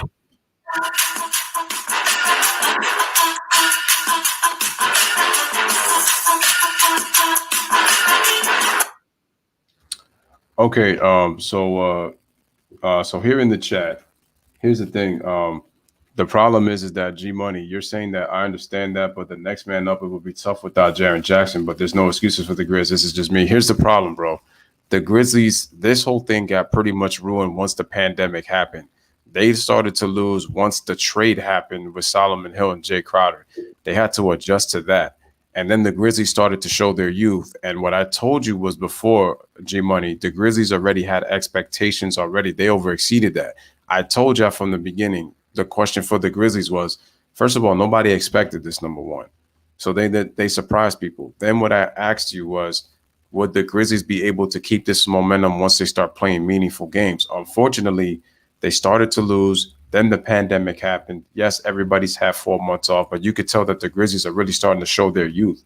And the thing is also, we can't get on the Spurs neither because, again, DeRozan, as good of a player as he is, he's not your best option to carry this team. And at least when he was with Toronto, their teams were better than what San Antonio was. With all due respect to the San Antonio Spurs, they're just not going to get it done. That's the problem. So if you're DeMar DeRozan, as good of a player as he is, I can't expect him to carry this team, to the postseason. And I hate to say it for San Antonio, but as well as they can possibly play in the bubble, I just don't think they have enough to get into the playoffs. And the thing is, they should have beaten Philadelphia when I did the game, but a poor defensive play in that missed free throw by Derek Wright ended up costing them the game, down the stretch. So, so that's the thing with them. So that's why I don't think the Grizzlies are going to get in. That's the reason.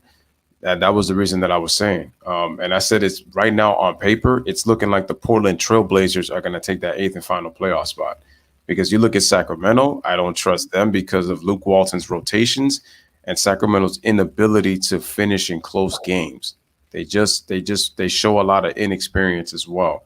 And they get out of character in close games. So even with the adjustment that Luke Walton made. So, that's the thing. So we could say no excuses what we want for the Grizzlies, but too many factors played for them that's really costing them now. And then now they're starting to get injuries now. So a meniscus injury, that's not going to help, even if they were struggling with them. So, and that's the way that I see it. So, my man Lewis, I just wanted to congratulate you again, fam, for a job well done. Lewis just hit 1,000 not too long ago, guys, and for all of you guys that's been a part of the Lewis Sports Network family, you guys already know. But Lewis already on his way to 1,100, and so you moving right along, bro. And I gotta congratulate you because I seen you, come from the start. I seen the start, bro. We both started off, a little around the same time together. I think you may have a few months jump on me, but I seen you come from zero to where you are now, bro. And you're doing a phenomenal job, bro. Very diligent. You work hard. You always put out good content. You do your research. And congratulations to you, bro. We're just going to keep going up from here. Oh, and the congratulations is a return in order for you, D, because I remember when you started this channel a little over a year ago, and the crazy part is that how much you progressed and how quickly you were progressing, and I know you were focusing a lot on boxing, Right. but again, you did yourself your due diligence with your research. Look what you're doing now with these predictions with the prediction leagues, which I know you're gonna be doing soon with boxing. And then on top of that, look what you're doing now with these NBA predictions, and people are starting to follow that. So, and you show your knowledge and your versatility in a lot of things that and what it's produced in the community, not just in the boxing community, but now it's happening in the basketball community. We know what you do with the UFC as well. And for those of you who don't know, I'm a huge UFC fan as well. But again, it just shows our versatility. It shows our connection. And it just shows you, man. And look how quick that D was able to get to his 1,000 subscribers because, even with the technology and D struggling trying to figure things out, he stays committed to it and he continues to work hard, continues to get better, and he stays committed. And the thing is, he gives you different topics every time. So he just gives you a little bit of everything. So, and he got there much quicker than I did. But it's like at the end of the day, the best thing that I appreciate about doing all this was the journey and trying to figure yourself out in between, like what kind of YouTuber are you trying to be? And it's like, I could sit here right now proudly. Same thing as you, D. And it's like, we know what kind of YouTubers we are now compared to kind of where we started before. And it was just a matter of figuring stuff out. So again, congratulations to D to getting, well over 1K as he is now. Like I said, we wouldn't have got here without you guys. So you guys sharing videos, liking, subscribing, and it's just showing, again, the biggest S, not the subscribe, support, not just the S, support. As we always say, man, subscribers, they always come and go. But the support is what we truly appreciate from you guys. And we would not be here. Combination of the boxing community and the basketball community and all communities and all sports that we do, we would not be here without you guys. So I appreciate the love and respect, brother, on the diligence that I put in, but the feeling is mutual likewise on your side, man. And shout out to all you guys, Jay, Double J, Single J, Ron, Karam, G Money, everybody. Karam, just real quick to answer on your Blazers thing, and I know you said you told me so, but the key thing was going to be the health of Nurkic and Zach Collins. So now Blazers have new life, and Carmelo's played well. So with Melo's playing well, then you have the bigs, and Terry Stotts, if he can run things through them, they have minus Hassan Whiteside because I feel like he needs to bring some physicality because he's weak as hell. But if he can, you have Whiteside, you have Collins, and you have Nurkic who you can play through. And on top of that, they can be physical with AD, something that AD does not like. And that could give the Lakers problems in the playoffs. And then also losing KCP hurts them in terms of the wings because now J.R. Smith is actually going to have to start playing minutes. And then with Dion Waiters, so now Frank Vogel has something else to figure out. So it's going to be very interesting to see what they do like in this bubble. But again, this all happened because, again, the key thing is they got their bigs back. The key thing now is Terry Stotts going to play through them or is he going to play through his guards? Because if he plays through his guards, the Blazers will not go too far. I promise you that. But if he plays through his bigs, the Blazers can give the Lakers a scare in the first round. They can. All right. And I'll tell you guys something too. This whole play-in tournament situation, we got to understand something. It's pretty much not much of a shakeup on the East. It'll probably be no play-in tournament on the East. The teams there are no teams that look to get into 4 games within the Orlando Magic. So the East is pretty much set. They kind of just shuffling around what their seeding is going to be. But on the Western Conference, it is all shaken up, guys. Of course, the Mavericks on up and that 7th spot on up, they're all pretty safe. But check this out, guys.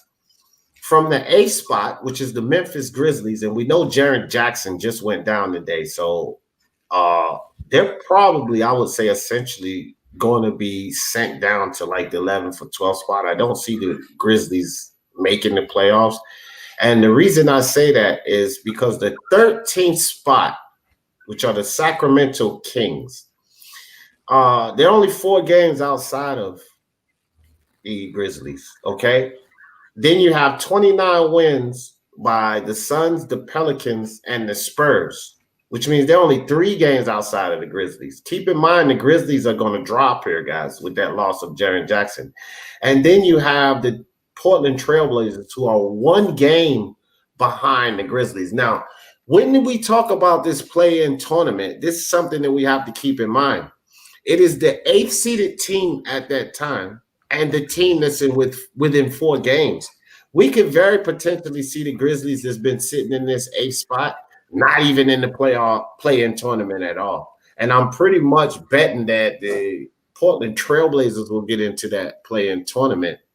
And I'm going to go on a stretch here and say it will probably be the New Orleans Pelicans or the Suns that will be battling them in that that play-in tournament. I would say that the Grizzlies and the Spurs are out, and the Sacramento Kings just don't have enough to get in.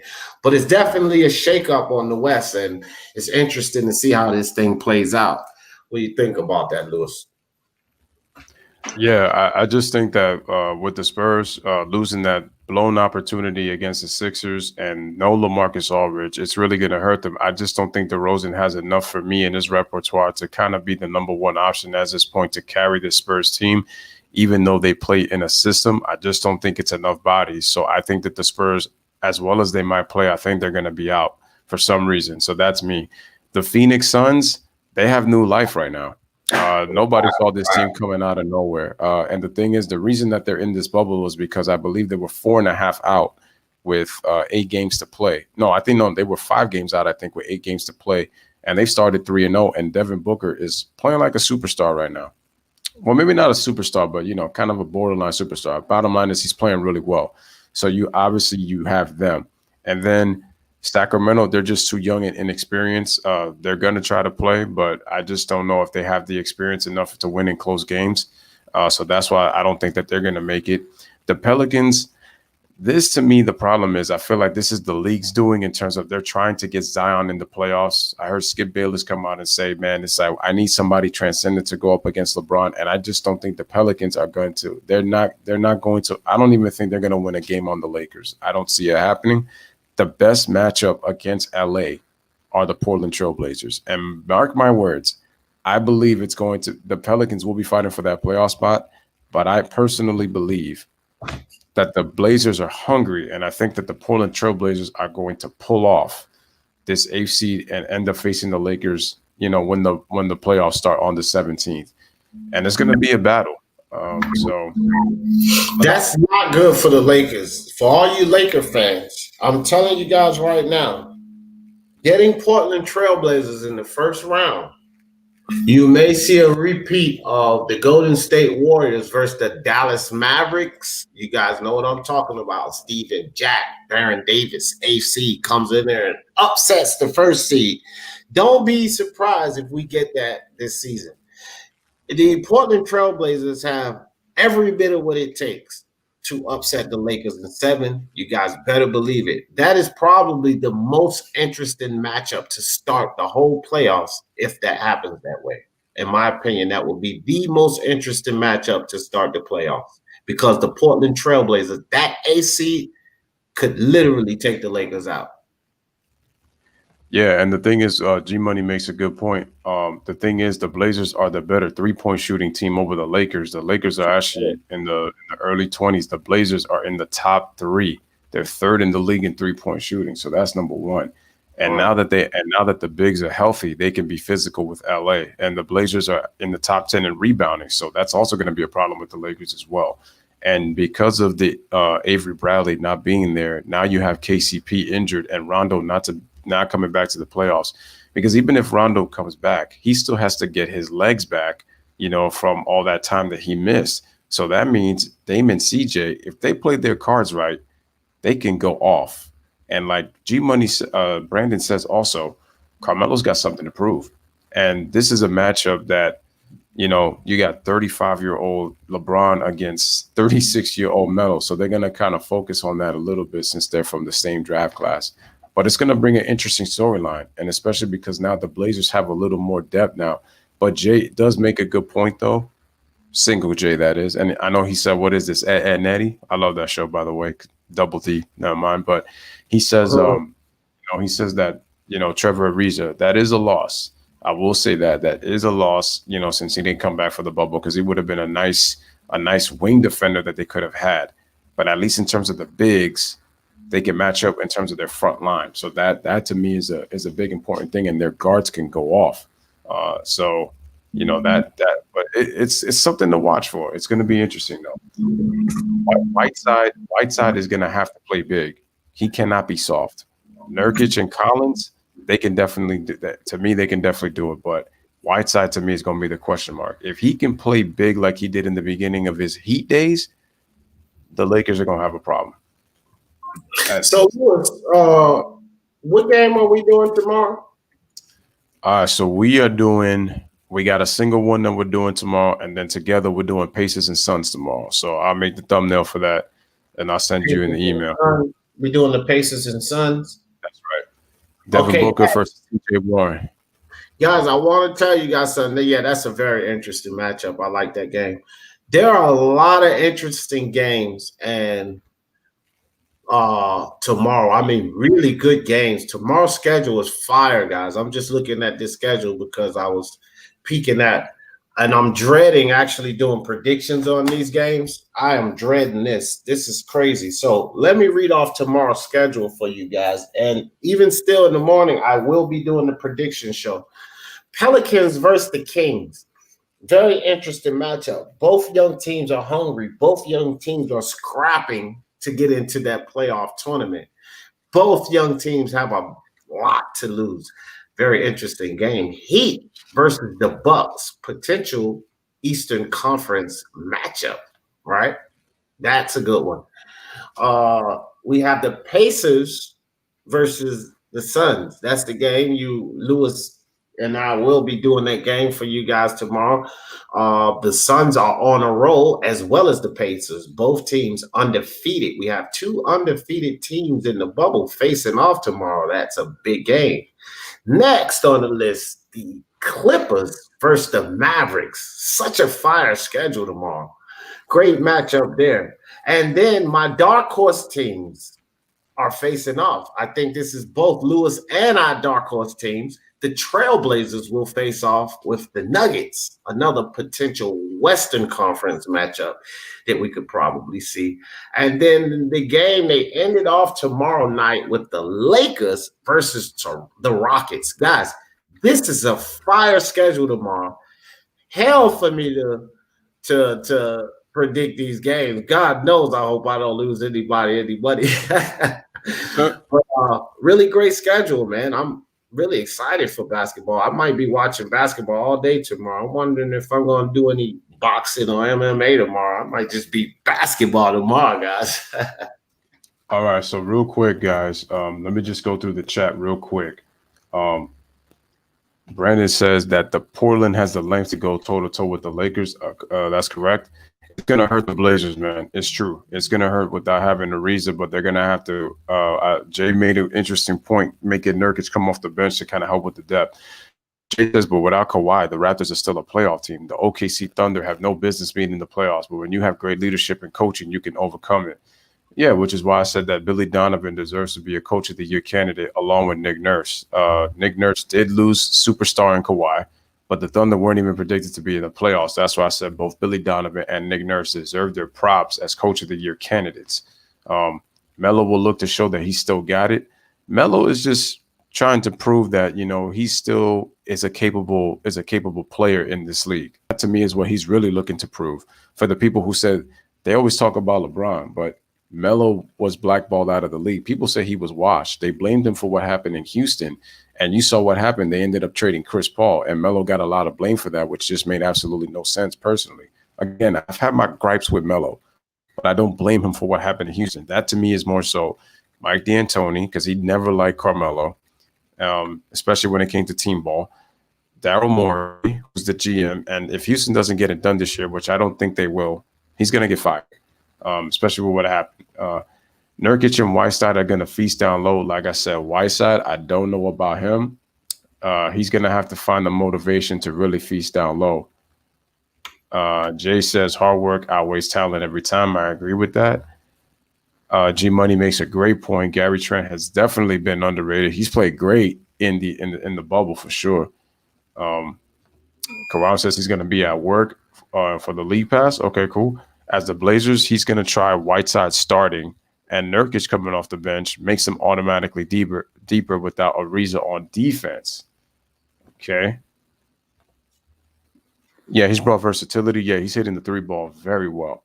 If the Blazers face the Lakers in the playoffs, if the Portland Bigs can step up to AD and you can keep the role players in check and leave LeBron to try to do it by himself, that could work. And you already know what's going to happen. The blame game is going to start to happen, especially if it goes long. Yeah. Gary Trent Jr. is playing with that Dame type of mentality. Oh, facts. It's he's balling.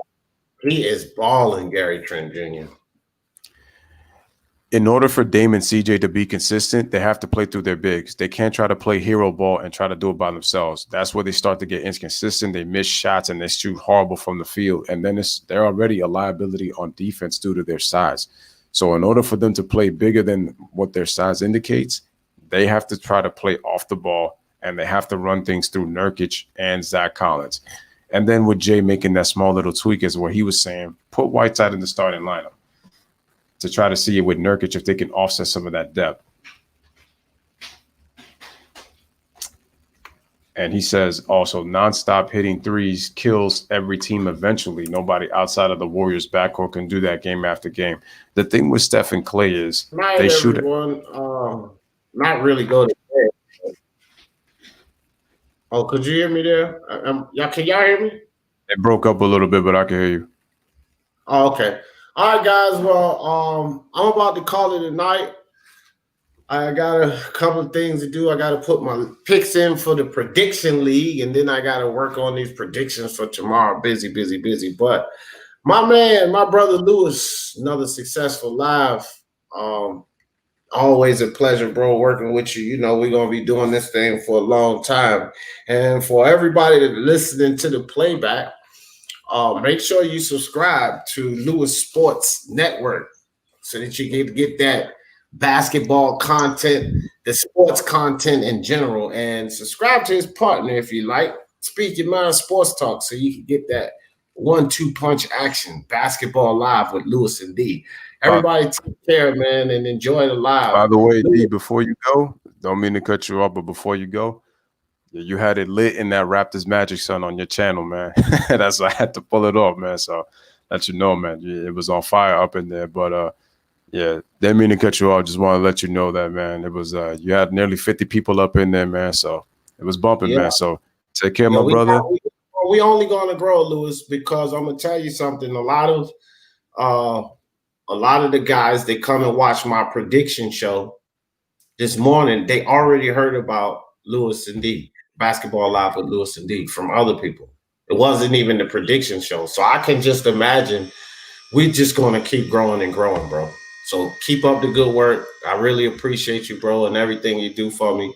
And you guys enjoy the live. We definitely appreciate you guys because we couldn't do it without you. So everybody have a good night, man, and we'll see you guys tomorrow.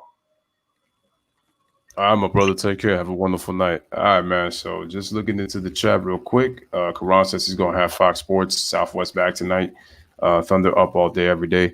The reason I use the thumbnails and the overlays is because I do want to use a green screen. It's just I got to figure out, first of all, I got to get it. And then on top of that, I got to figure out where to put it because I definitely want to do, green screens.